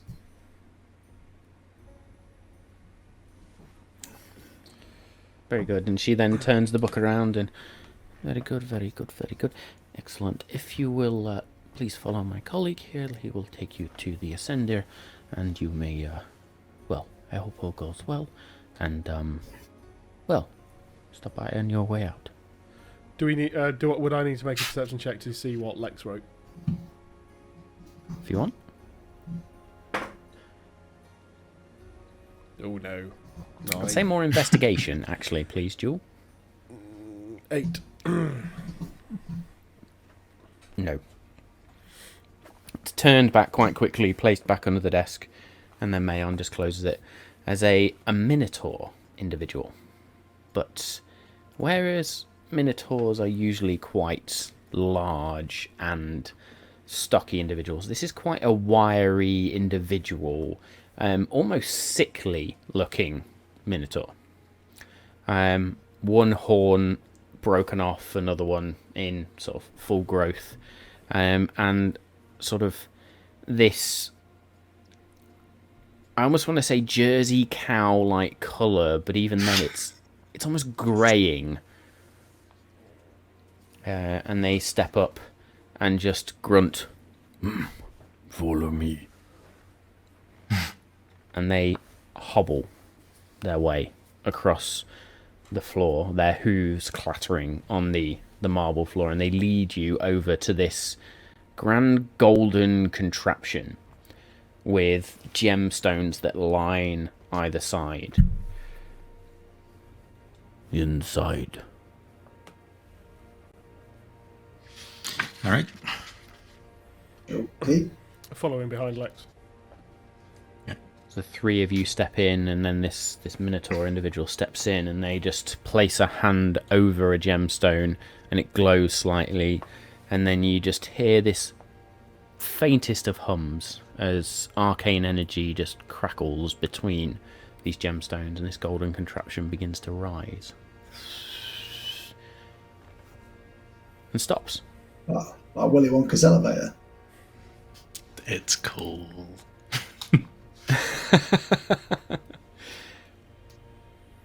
Out. Jewel gets off pretty sharpish. Yeah. Jewel almost pounces off. It's like, boom. Yeah. And then as the we're, Minotaur like, individual sort of... Go on. as we exit and we're kind of walking in the direction that we go, I kind of turn to Lex and I say, "So do you think that like the different gems take to different places? Is that like a different elevation that you get?" They must do. It was absolutely fascinating. I think each gem takes you to a different quadrant of the building. I must have another go. That is so well built then. Amazing. Maybe they'll let us try. Oh, when we go down, we're probably going to use the same place. So, kind of want to press another gem though to see what happens. I want to use the stairs.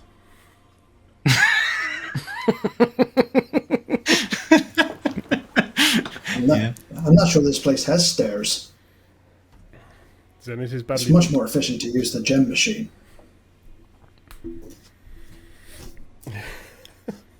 And the sickly Minotaur individual just sort of hobbles off and leads you forward. And there is a grand golden doorway in front of you, or at least it's marble with golden outlay. And he then sort of shuffles closer to the door, turns, "Wait." And then shuffles up to the door and then just... And another gemstone which you notice, red ruby, lights up. Vroom. "Yes." "Visitors. Mayon sent up." "Do send them in. And do cheer up." "Yes, Alchemist." The Minotaur turns. "Enter."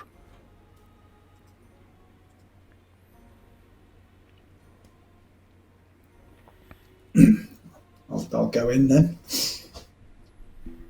Present myself in front of them. Cool. The Minotaur pushes open the door for you, and you sort of all enter in, and then he closes it. And you can almost hear the strain in his voice as he tries to shut this large marble doorway and struggles with it slightly, and eventually just... Doors. You stand in a...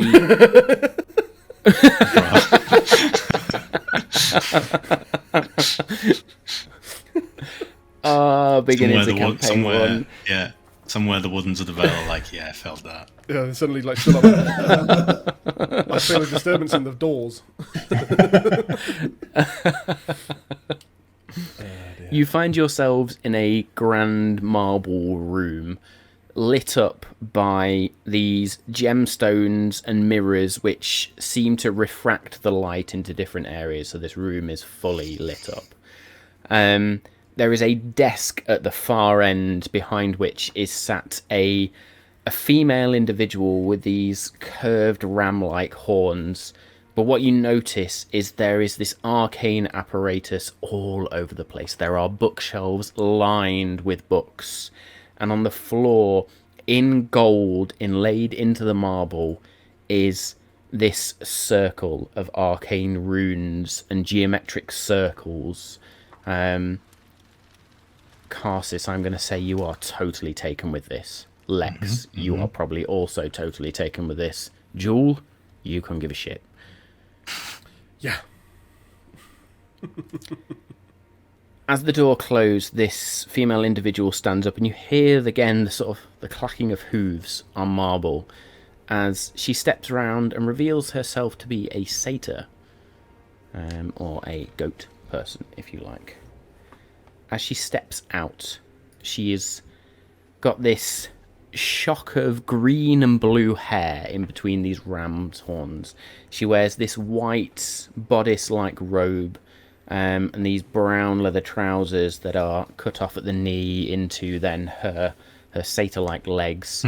Around the edge of the hooves, the fur is actually dyed green to match her hair, but the skin then that she has, sort of from the waist upwards, is a very tanned brown skin. Her eyes are almost iridescent, glowing aquamarine.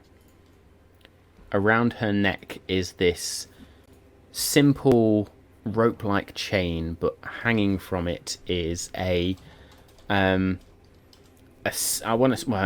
silver encasing, and in the middle there is a black rock, polished, with purple and blue lines bleeding throughout it.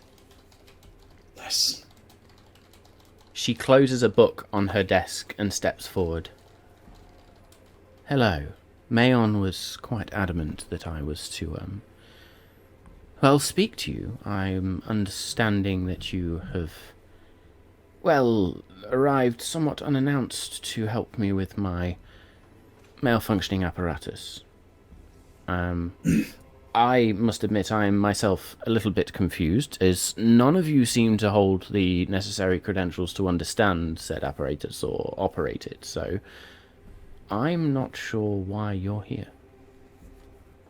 Mayon was insistent, though.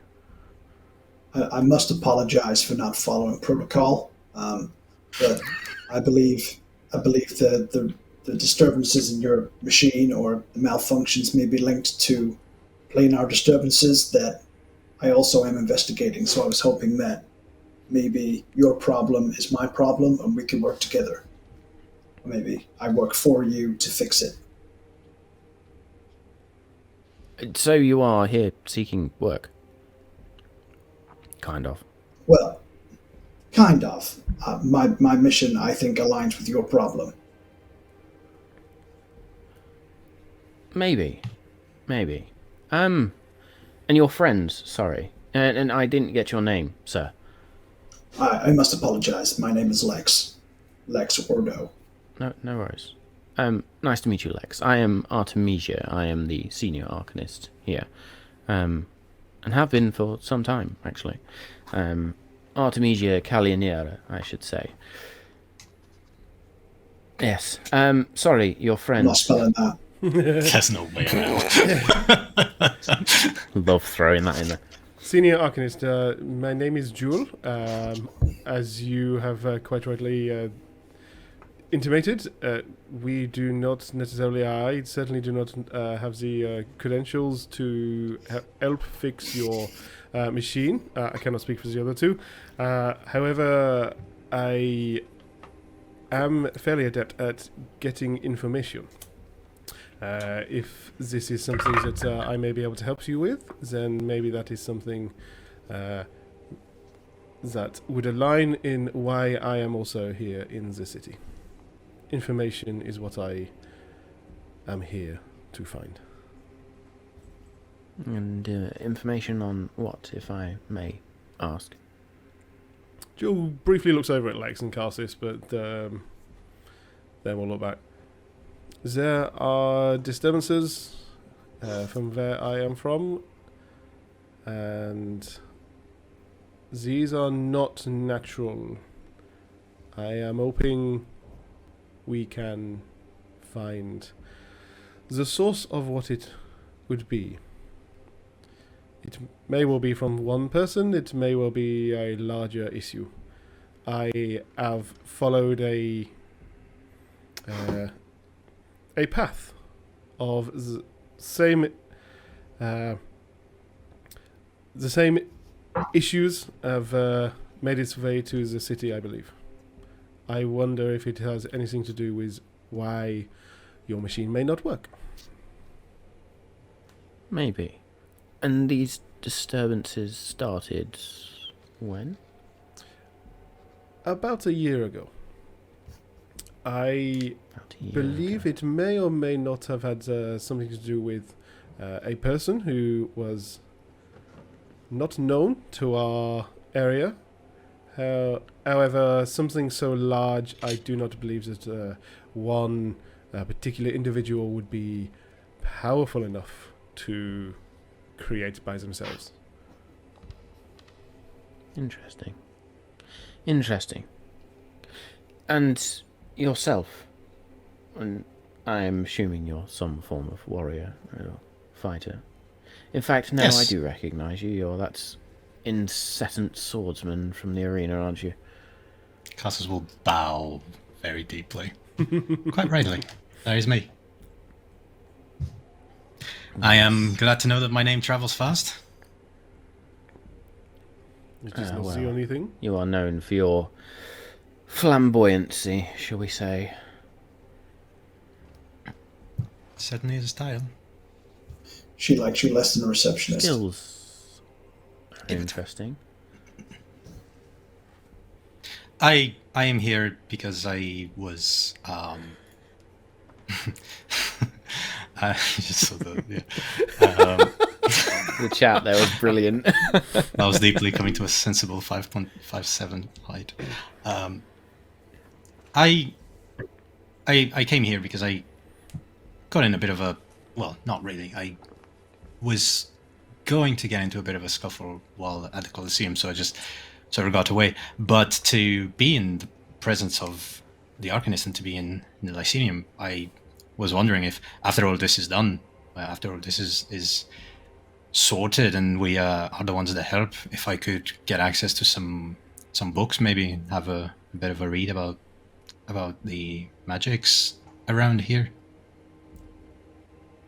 I'm quite fond of magic and learning a little bit more, so... Her eyes are going to flash for a moment, literally. And she surveys you all. Interesting. Maybe you're all more useful than I thought. Listen. There are things happening every night. They started sort of every other night, or at least more spread out, but now it's regular. Early hours of the morning, not only does my apparatus here begin to act strange in a way I can't quite figure out. There's been other things going on as well. I know one of the far too rich magistrates is investigating disappearances or something, and the temple is dealing with people talking of shadows. I think all of these things are linked, personally. I have yet to understand how or why. Mainly because I have other things to deal with. Xanthos? Xanthos? Oh yes, that's a pious individual from the Temple of Clothis. Yes, he's there were shadows, is what the populace, or his what would you call them? Religious folk are interested in. Pardon. There are other people who have seen this as an issue. Let me be clear. I am only interested in why this machine is not working as I expect it to. but I suspect there's links. Xanthos, whatever he deals with, is... His people are complaining of shadows that plague them on an evening, and, well, Drakios, I think his name was, disgusting individual. He's willing to pay individuals to investigate some disappearances. Line his pockets, and I'm sure you'll see yourselves well within this city, magistrates being the way they are. Yes, well, these must be linked. The disappearances, the shadows, my equipment not doing what I have asked it to do. So if you're willing to investigate this, I'm happy to pay, and if it solves all three problems, then I guess there's 3 times the kitty, so to speak. No offense. Well, I do like 3 times the money, so I think we should just investigate the whole thing. I like the idea of 3 mysteries to solve. The shadows are what have brought me through this city. Huh. Okay. Very Well, well. at least we have a reason to investigate at least 2 of these, so might as well just do the last one. 3 is better than 2, after all. I'm willing to accept these terms. Do you mind if I first start by me and Cog having a look at that contraption there? As long as you don't touch it, it's very sensitive. Keep your distance. Oh, I was planning on taking it apart, but I can just look with my eyes. Absolutely not.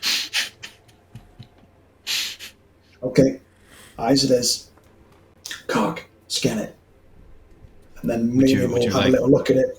Is it in the room? Sorry, that's the next question. Is it actually It's here? in the room, so Okay, yes, there is this... In fact, because I did take inspiration from my little thing, it looks very much... Hey, nice. Hey! So there we So it's go. not like a Stargate That's the next SG-1. But is anybody else? Was anybody else? No, it's hoping not a that the Stargate. Satyr- It is this grand circular and multiple circular contraption. And there are these globes that spin and move around.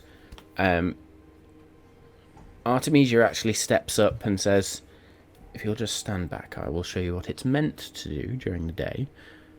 And she just sort of holds out a hand, and the book on the desk opens by itself, and pages begin to flip. And then a page glows, and she closes her eyes. Jules stands behind and Carsis. sort of just withdraws her hand. Jules gonna Stand behind Carsis. and then her hand just reaches forward, and there is the briefest of arcane sparks that just... And the whole apparatus, the equipment, just begins to hum, and it begins to spin. Yes, this is what it should do.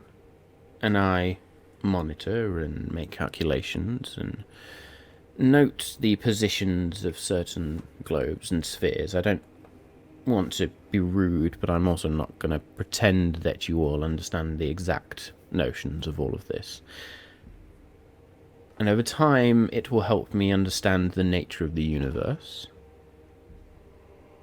During the night, however, this one, and she points to a small, little, tiny, no bigger than the size of Jules' head, sphere. The smallest sphere on the whole thing.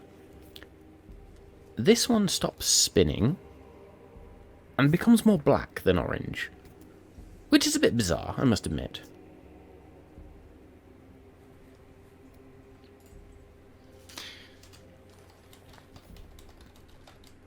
Does Carses have a even if rudimentary understanding of what these represent, what the spheres represent? Make me an Arcana check, please. Oh, I can hopefully do those. From behind Karsis, Jill will bring out some parchment from her bag and will start basically scribbling a drawing of this thing from her artistic point of view, from what she can see of it. Given it appears a mechanical type contraption, I am in awe of it for one, but I also think would I be able to understand what it's trying to achieve or what it's trying to do? So I feel like I'm going to ask you to make me an investigation check, please, I believe. I rolled really badly. I rolled a 6. 6. No, sorry. I rolled a 9.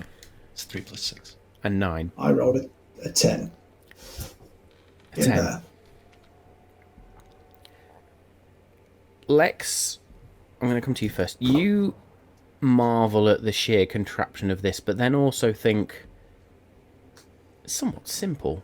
You've seen better, more elaborate. You have no idea what it does, but you get lost in the machinations of it rather than what it's for and what you're trying to understand. Karsis, you are there, and it's still very early in your journey. This is interesting, and it's frustrating that you don't quite get it.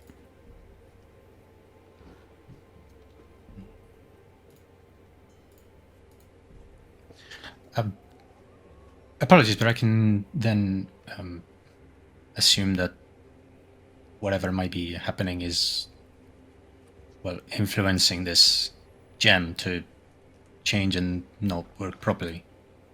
Correct? Is that the conclusion that you've come to? Yes, I don't think it's anything to do with... I think it's a proximity thing. Somebody's doing something in the city which is screwing with my near-perfect calibration of this machine.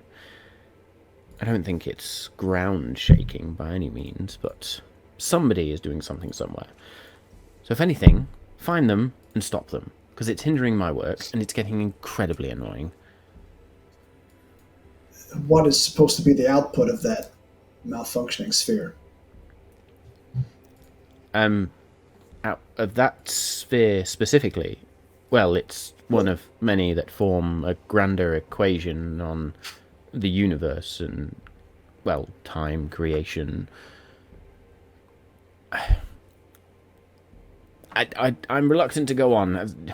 You've no credentials, there's no colleges or universities, no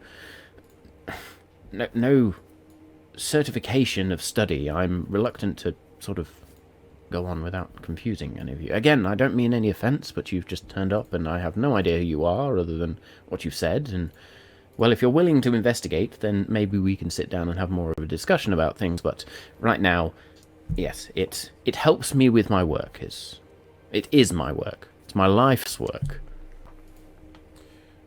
Okay. Then it will be, as it is aligned, my work too. To find out why it does not work. Yeah. I would like to know, though, how much are you paying for this to be resolved? Yeah, be a rogue. Come on. That's my money, bitch. Trying to be subtle here, well, right? it was... First time she talked about money. If you manage to fix the problem, then I was thinking of offering 50 gold pieces per person. Okay. Is that good for us at the moment? Well, that's not even a Hell spell. yeah. God, it's just saying.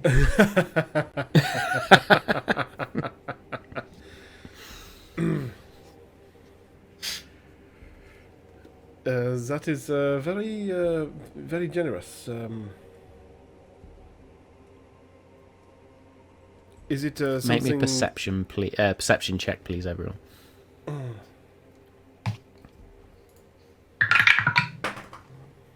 Ooh. Or an insight check. Although I think they're both going to be around the same for everyone. Same for me. 22. Yeah, I'll take my first Fuck a duck. one. I'll take my first one. It was, what was it, 15. 9 for me. Karsis doesn't notice anything. Sounds great as money. Jewel and Lex. As Jewel says, that is generous. There is the briefest of flashes of what seems like satisfaction, but almost a smug satisfaction that crosses Artemisia's face. It's on. Okay, here's what's going through Jules' mind, right? We want to go to the other people. They're clearly going to pay better. We've heard about a very rich bloke. But we're going to fix her problem. Even if we go to them, and she's going to do it for free if we walk out.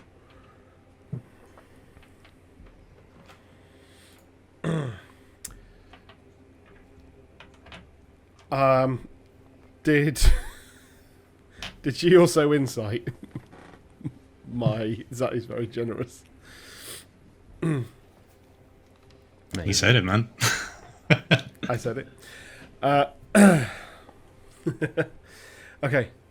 Oh. It sounds, however, though you cannot do your work without this machine doing what it is intended. Is this not something you wish? Not in the evening, no. And that does not bother you? There's an hour or two where I would like to be able to do something, hence me asking for some assistance. But... well... yes. It does not seem to track that much that you would have appointments tomorrow for people who are going to have a look at this machine. If this is purely something that is a passing interest to you, something you would like to be able to do later. Perhaps it is slightly worth more if it suddenly starts working again? Make me a persuasion check. I do not do persuasion checks very often, because I was doggone. Persuasion. Yeah, I think I rubbed her up the wrong way. That's a 6. It's a 6. Oh dear, that's natural 6. No. Fail! I spread the word far and wide, and these are the people who responded in the proper manner. Forgive me, Lex, I'm not even sure how you heard that I was seeking individuals to help. Like you said, you spread But, the word far and wide. I happened to be far and wide at the time. I love it. Checks out. Yeah. 2 + 2 = 4. Listen, if it There you will go. help, if you solve it within the next 2 evenings, I will throw an extra 20 gold on top for each of you, if that helps. I think it's the motivation these guys need. Thank you. I mean, I'm more than happy to just pay you the 50 if you wish, Lex, if that is what you like. No. The extra gold. You made the deal. We will honour the deal. Very well.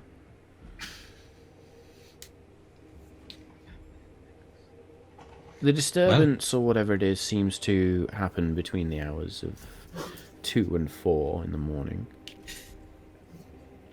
That might be a bit of a problem. That's when Cassis is giving people chlamydia. That could be the link.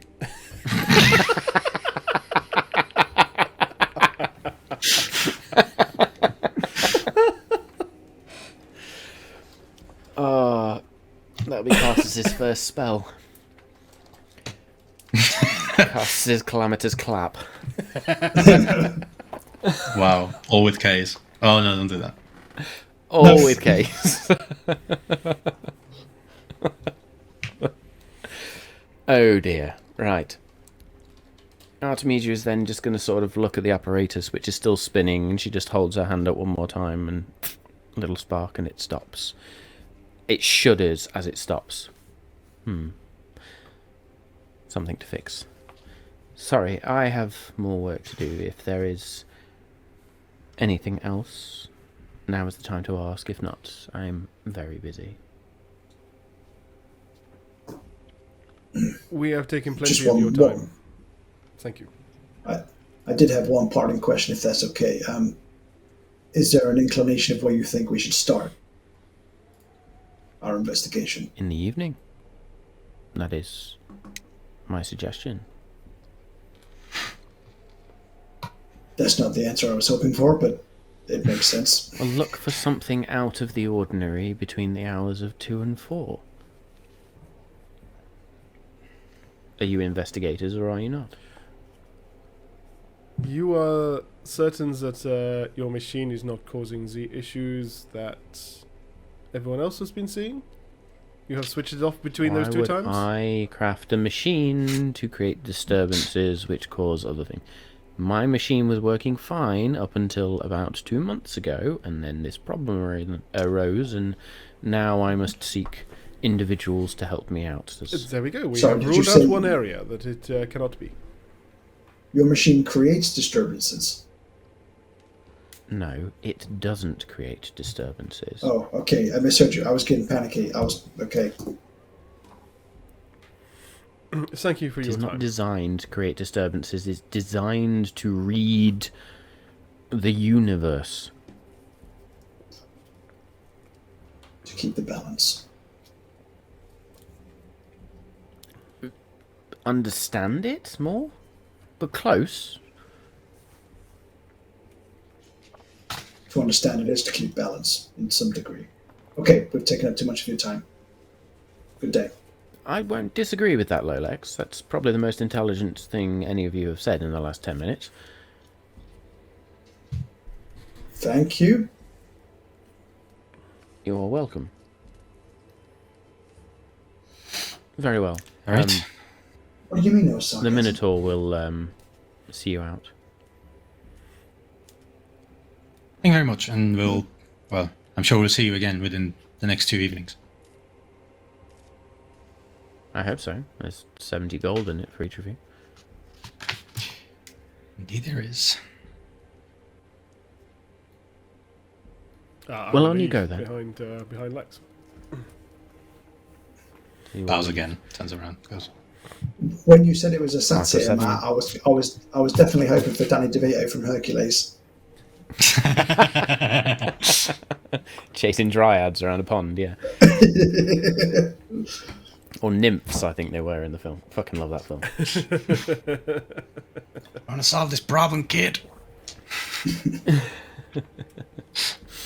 It's a work of art. I'm so watching Hercules tomorrow. You're going to say Yep. make a man out of you now, yeah. Bless my soul. That's I Mulan. found the road. I got there in the end.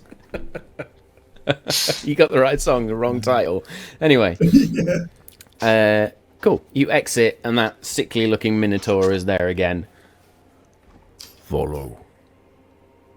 And shuffles towards the ascender again. Un. There are no stairs. Oh well. Un. Lightly steps on it. It's alright, Joe. You'll be okay. I didn't need a second invitation. I was straight in it. Lex is in there, just sort of. And then he realised he showed a little bit of excitement, so then he calms himself down again. May I press the button? It's okay if not, right? It's okay if not. It's just... Yeah. Purely for information purposes. That one.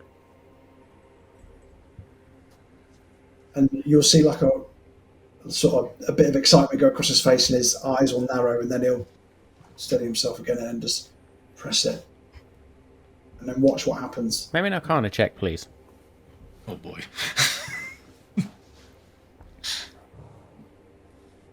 17.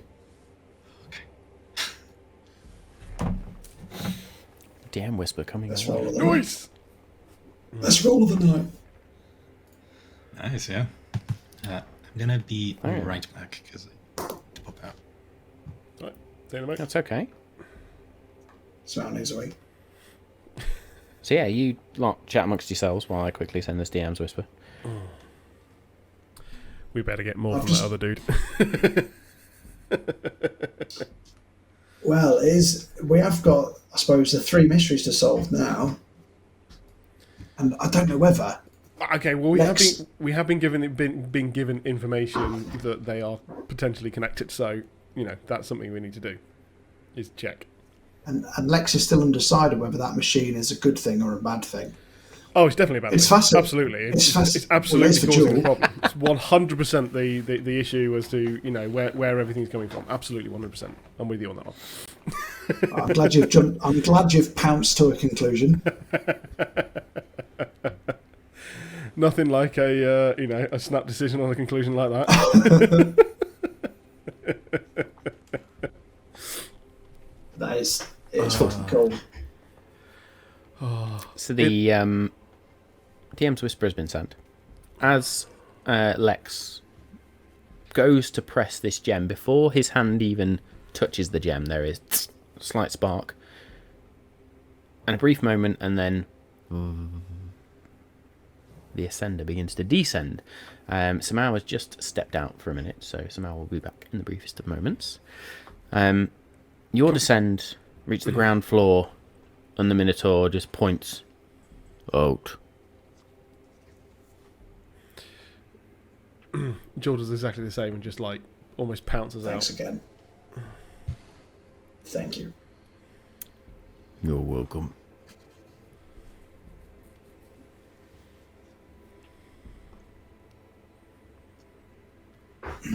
You let me press the button. You Samantha. all You know exit. the news.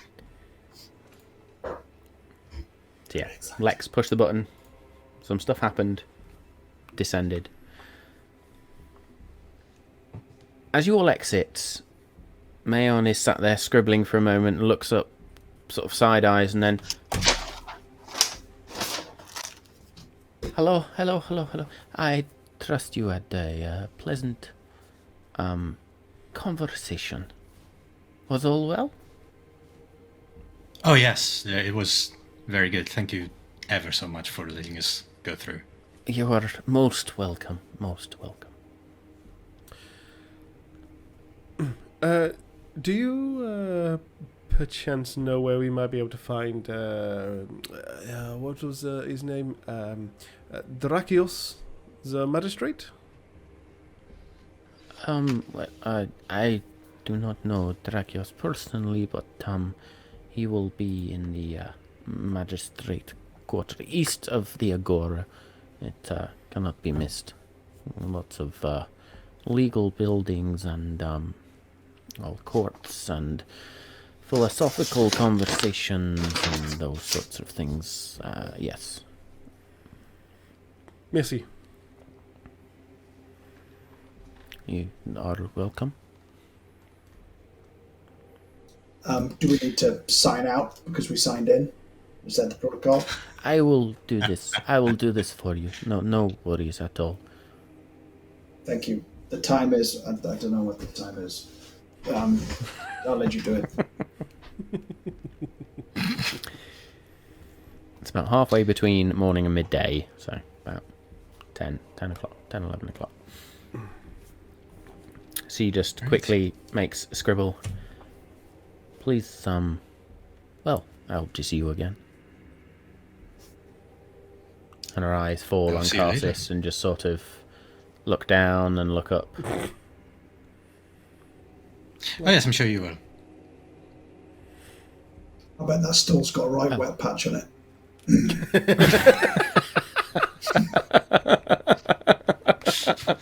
Oh, I've missed you, Danny. I can still say horrible things outside of character. That's the main thing. exactly. I feel like your character's going to starve you, Danny, because it's not Danny anymore. Yeah. Um, Yeah. You're going to have to I'm just live gonna get vicariously Tourette's. through Karsus, I think. Anyway, you all exit out into the sunlight of Thalissa, which is beaming down. It's clear blue skies, gulls all around. And you now walk down the steps, and as you look into the sky, you can see that same airship now making its way around the coastline and heading to sort of the northwest. Make me investigation checks, please. Yeah, that's good. Oh yeah. Okay, now another 10 for me. That dice needs to stay, Dave. Yeah, it does. And another 9. That's 23. So, Jewel, you would be the only one that notices. Yeah, I don't mind just saying this out. There is a large crest on the side of the ship that has the symbol of, dare I say it, 2 towers. And underneath it says Twin City Skyways. And there is another language written underneath that as well. What languages does Jewel speak? Common, halfling, and as she's a rogue, thieves' cant. Okay, you don't understand Yeah. the language that is underneath that. And then behind that, in common, in rather more flourished script, it says the Dart of Deluin. And you notice it is a wooden crafted ship with these sails, but the sails are made of this almost like blue gossamer material. And on the rear of the ship are these 2, not large, but big enough, polished stone areas. And it is, one is blue, a very bright blue. The other is a black polished, almost onyx-like stone with purple and blue veins throughout it. And they are sort of one above each other. It just propels itself through the air. I presume that... I actually don't know which one of us would know that, but I presume that Jill would know that we are in one of the 2 cities that is the reason why I would know that. So, the Twin Cities, or Twin City Skyways, Yeah. does not relate to the Great Gate cities. Aha. What you Come on, would Dave. know Campaign 1. is that it is the Twin Cities, Twin Elvish cities, of Deluin and Ifirduin Nice. within Nialin, so River's End as well. Lena has really diversified since we won the war. She's not been on Dragon's Den with this airship idea, isn't she? Well, they did say it was nicked from them. As we're walking now and we get So, a fair distance away, I would probably say, I would turn to both Lex and Karsus.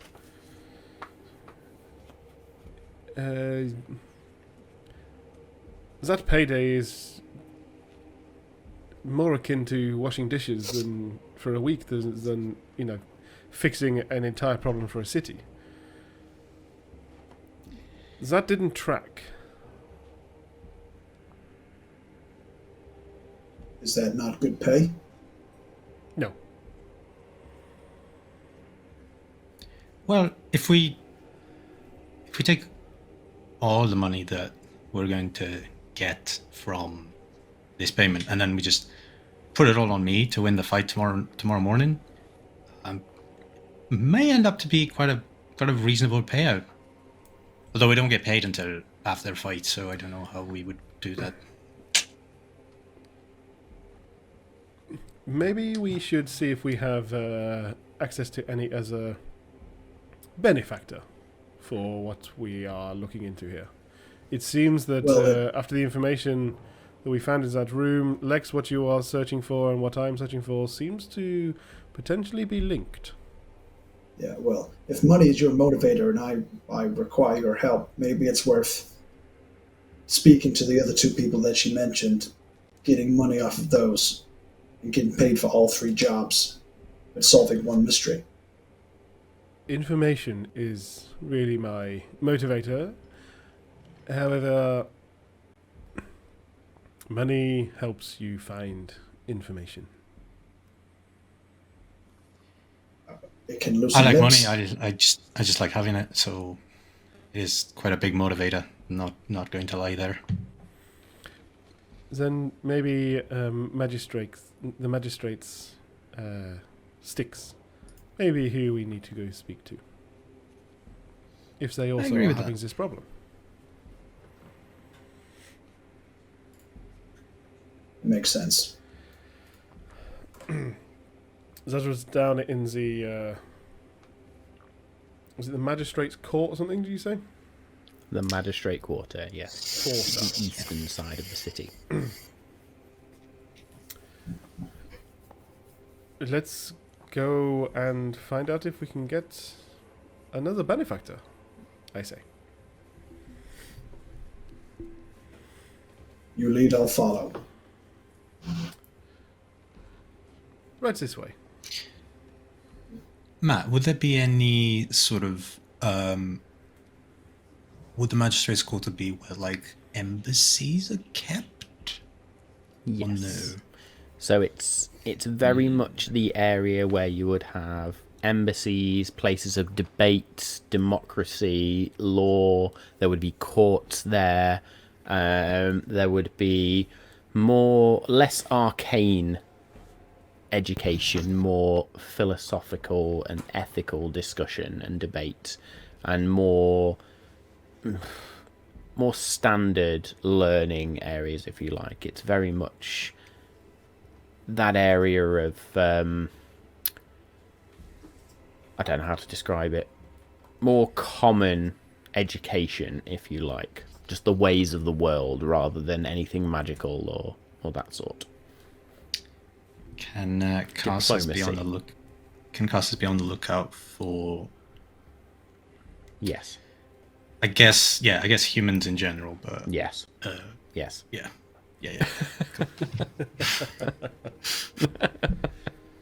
Backstory stuff. Carsis has one! Karsis definitely has one. They certainly do. They certainly do. Anyway, so you head back along this main street, if you like. Again, bustling with people in armour, and there's what look like a few bookies around, or betting officials, if you like, bookmakers who are there making bets on fights, or also looks like there's some fight organisers as well. What you do notice is a couple of individuals. There is again a minotaur, a couple of humans, and a half-orc who are adorned in this bluish gold-like armour. It's minimal, mainly these pauldrons with lions' heads on them, and this chest plate or chest rig, if you like, with a plate in the centre of bluish hammered metal, and then these leather straps which go around the chest, and then from sort of the waist down they have this metal and leather belts, which then goes into these white, cream, gold and blue robes down to their feet, and they will carry shields, small circular shields with olive branches sort of weaved into them, and either spears or axes or swords, but each of those weapons has a blue metal blade. Karsis, you would recognise these as the phalanx of Thalissa, or the hoplites of Thalissa. And they are the fighters and also the guard of the city. What was They the? You do said fight in phalanx. the And you said arena. something else. Sorry. Hoplite, which is the Greek term for fighters, basically. Hoplite. I may not be pronouncing that correct, so if anybody has the correct pronunciation, I'm more than happy to take that, but that's how I read it. Cool. You then begin to head back towards the central agora. Could I just pop into the bookkeeper? Of course you can. It's very simple. I'm just going to place all the money on me for tomorrow. Cool. Thank you, Stick. I love you for that one. So this bookmaker is chatting to another individual in a sort of hushed tone. I can put you down for 10 gold on that bastard. If you be thinking he be winning, but sure. One second, my friend. Looks at you. 10 gold. Aye, measly pickings. Sure. Writes it down in the book. Looks towards you. Aye, my tiefling friend, looking to make a bet. Yes, actually I am. There's a fight tomorrow. I believe the untouchable swordsman is fighting. Oh, yes, I had word, the untouchable swordsman. You're the untouchable swordsman. What are you on about? Of course you're fighting, That is you true. know. Well, I just didn't know if it made the books yet. The guy that challenged was quite slow. Well, so I word don't know got around quickly. Some loudmouth human thinking he can take you, but I'm more than happy to take a bet. Yes, I'll put 25 gold on me, please. To win, obviously. 25 gold. You know I can't... I've seen you, Carsus. You know I can only give you certain odds, right? I know. Tried to take bigger fish to fight, but... Oh well. Well, you know, gateways and all that. I'll give you 15 to 1 just as a repeat customer. That's alright. Great. 15 to 1. Alright, well, I'll see you tomorrow then. How are people betting Well, he on was that fight, big. by the way? Well, there's a lot of people betting on the human, you must admit. But then he's got some decent armor, and you're... well, you. I almost feel bad that I'm gonna lose the money. Almost. Not really, but, you know. Aye, well, you just remember where you made your bet. Oh, I will. Right, I'll see you in the morning. Aye, I'll be in my usual spot. And I quickly reload a few things that failed there. Cool. I'll meet up with the rest of the group. I'm going to say in your whole time of being in Thalissa, this was the first bookie you came across, and you have spoken to them many, many times. In true Carsis manner, never cared to get the name.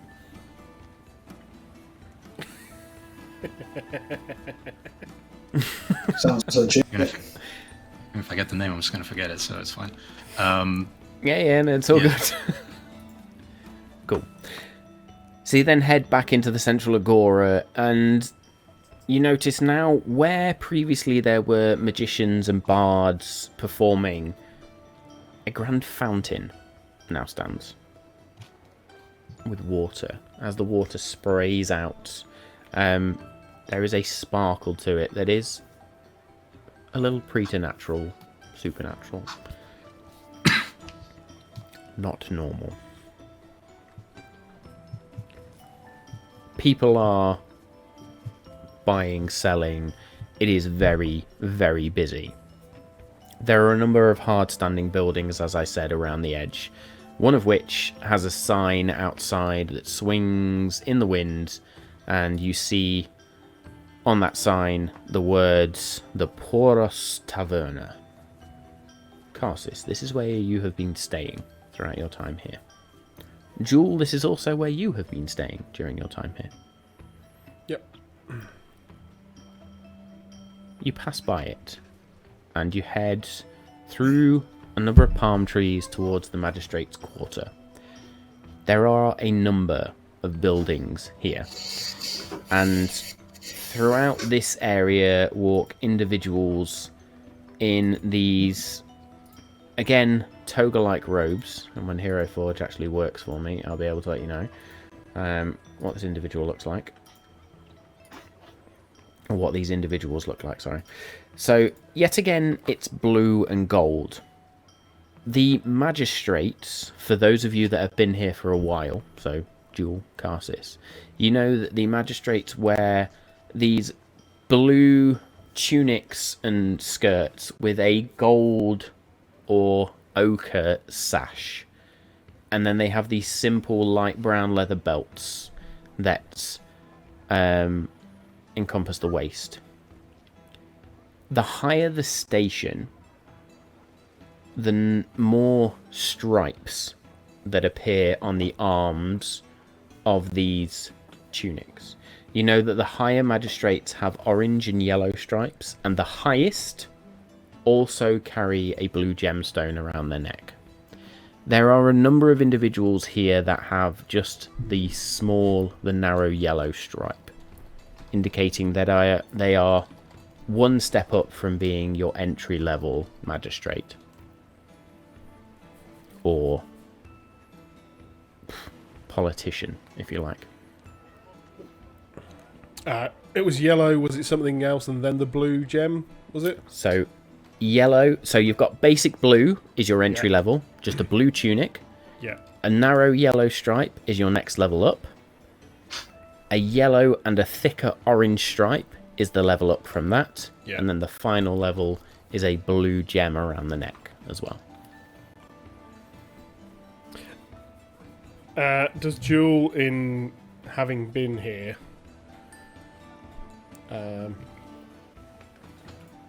does she know if the magistrate is any particular level, or is this pretty much the first time that you've actually heard of this name? This is probably the first time that Jewel has really entered into the magistrate's district. Jewel being who she is. Yeah.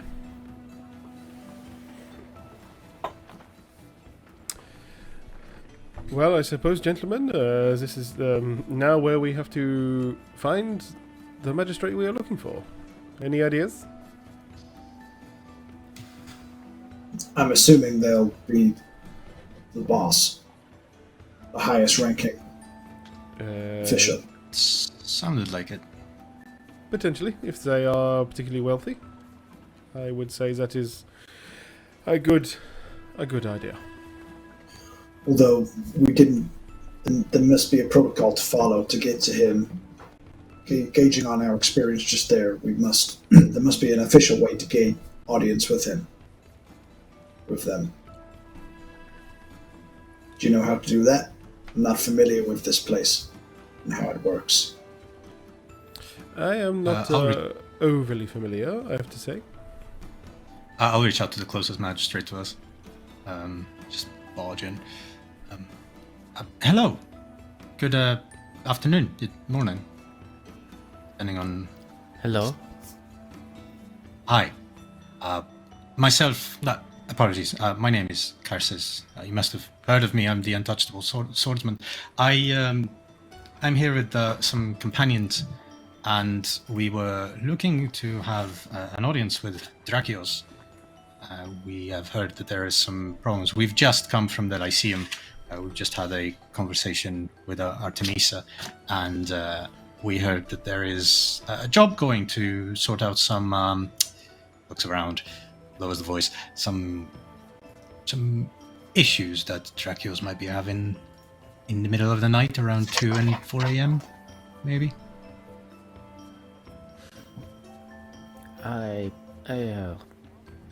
Yes, this was mentioned at a recent meeting. Drakios' house is down and to the left. It has the grand blue columns. You cannot miss it. Big fountains out front. I'm sure he will be more than happy to receive anybody wishing to solve these problems, and yes, on your way, untouchable swordsman. Thank you ever so much. Go back to the other two. Well, Lex turns out the protocol is just you just need to ask nice. And Dracula's house is just down to the left, and it's got the blue columns, apparently. Can't be missed. Fantastic work. Oh, thank you. Although it'd be a lot quicker if you didn't pronounce yourself with your full title every time and just said, "Hi, I'm Karsus." Why do you have to announce your full? I know. Is that a stature thing? Yeah, it's kind of the name I've made for myself. Well, not really for myself. There was someone that called me that first, but that was more of a marketing tool than anything else. But I quite liked it, so I just kept it and just carried on with it. Do I have to call you the full title every time? You can call me whatever you like. Is that what you say to everyone? Haven't said it to you yet, Joel. I'm not understanding what's going on here, so I'm just going to move on. Oh no, we switched places.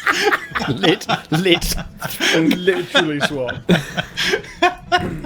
High five, Danny. High five. Amazing. So you head down a narrower street, and there are...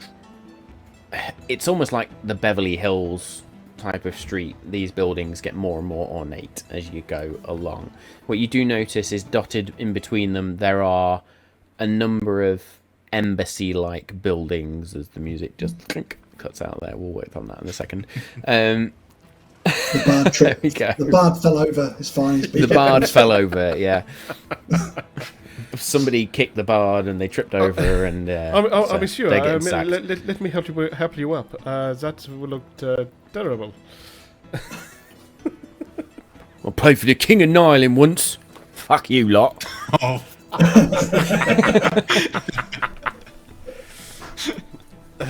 Anyway, you see a number of these embassies, and there are embassies for different continents, different cities, different nations, if you like, throughout Enoeth, some of which you recognise, some of which you don't. And eventually you come to this grand residence with marble walls around it, fountains outside, marble tigers on top of these two columns that mark the entrance, and you see two hoplites at the entrance who hold two spears and bar your way. I don't know if you heard What that. nature of business do you have with Dracula sticks? So, as we're walking up, can Jewel Yes. have a look at the building? Are there balconies? Are there alleyways around the house? There are many balconies. The house itself has a wall around the outside. There are many balconies, many windows. There are palm trees and big plants. There are multiple marble statues throughout the courtyard, from what you can see, as the gate is less of a gate and more of an opening in the wall, but there are a number of guards there as well. And the gate is a fair distance away from the house?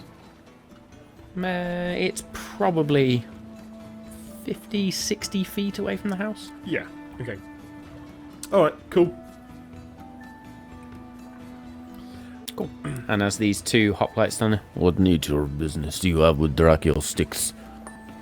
and it's almost scripted, and you can see their eyes almost roll as they say it. We are here to... we are volunteers who are seeking to help him with a problem he was having with some disappearances. Join the queue. Do not make trouble. I do not wish to have to escort individuals from the magistrate's quarter. Tis messy. How big's the queue? About 3 people. Oh, that's... You do see your human friend there Oh. in their armor.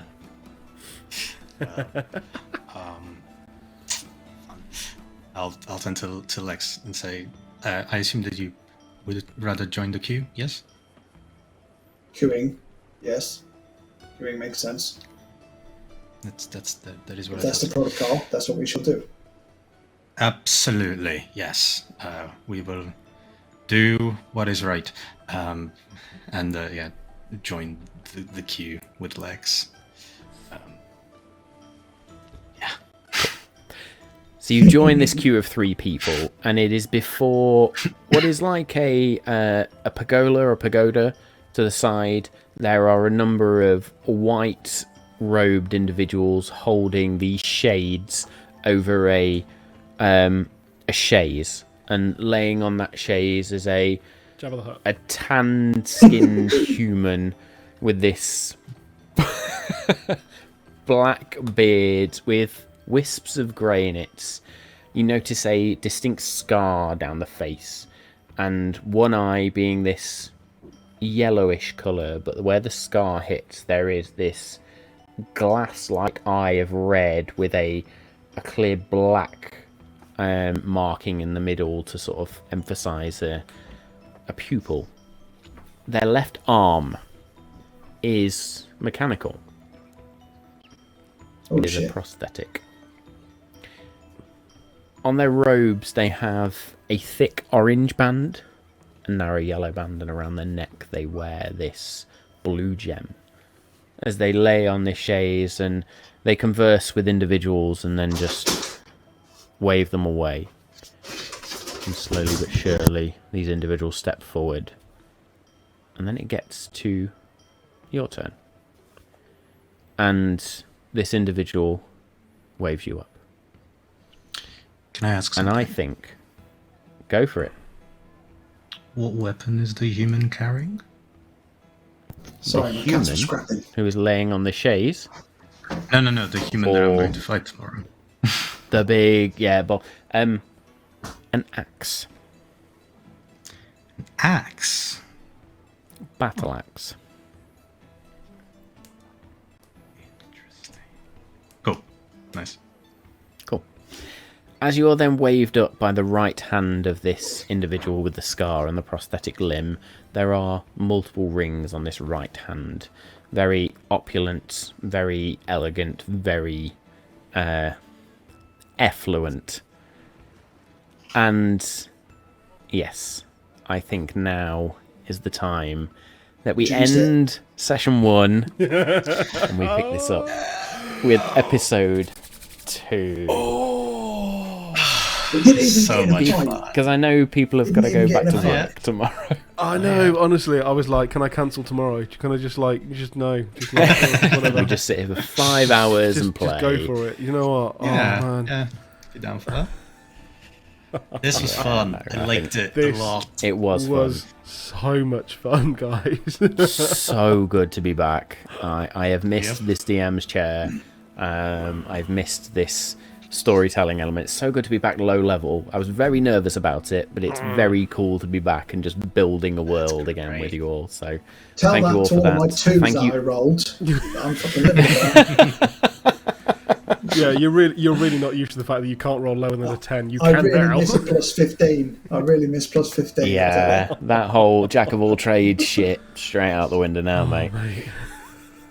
Oh, brilliant. So yes, here are our characters. This is our adventuring party for now. As I say, anything could happen. There they are in all their Screenshot glory. that for the wank wank.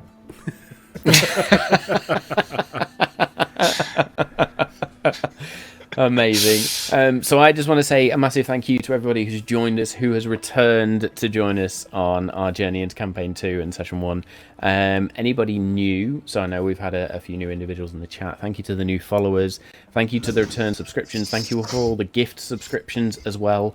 I am in awe of the love tonight. A massive shout out to Stick once again for the amazing, phenomenal, fantastic artwork. It is stunning, simply stunning, and we are all totally in love with it. We will post that out on social media so everybody can enjoy it. There'll be a few more updates going out on social media. I know a couple of people sort of commented around the fact that the Twitch channel needs updating. That is coming. We're getting there. Website will be updated.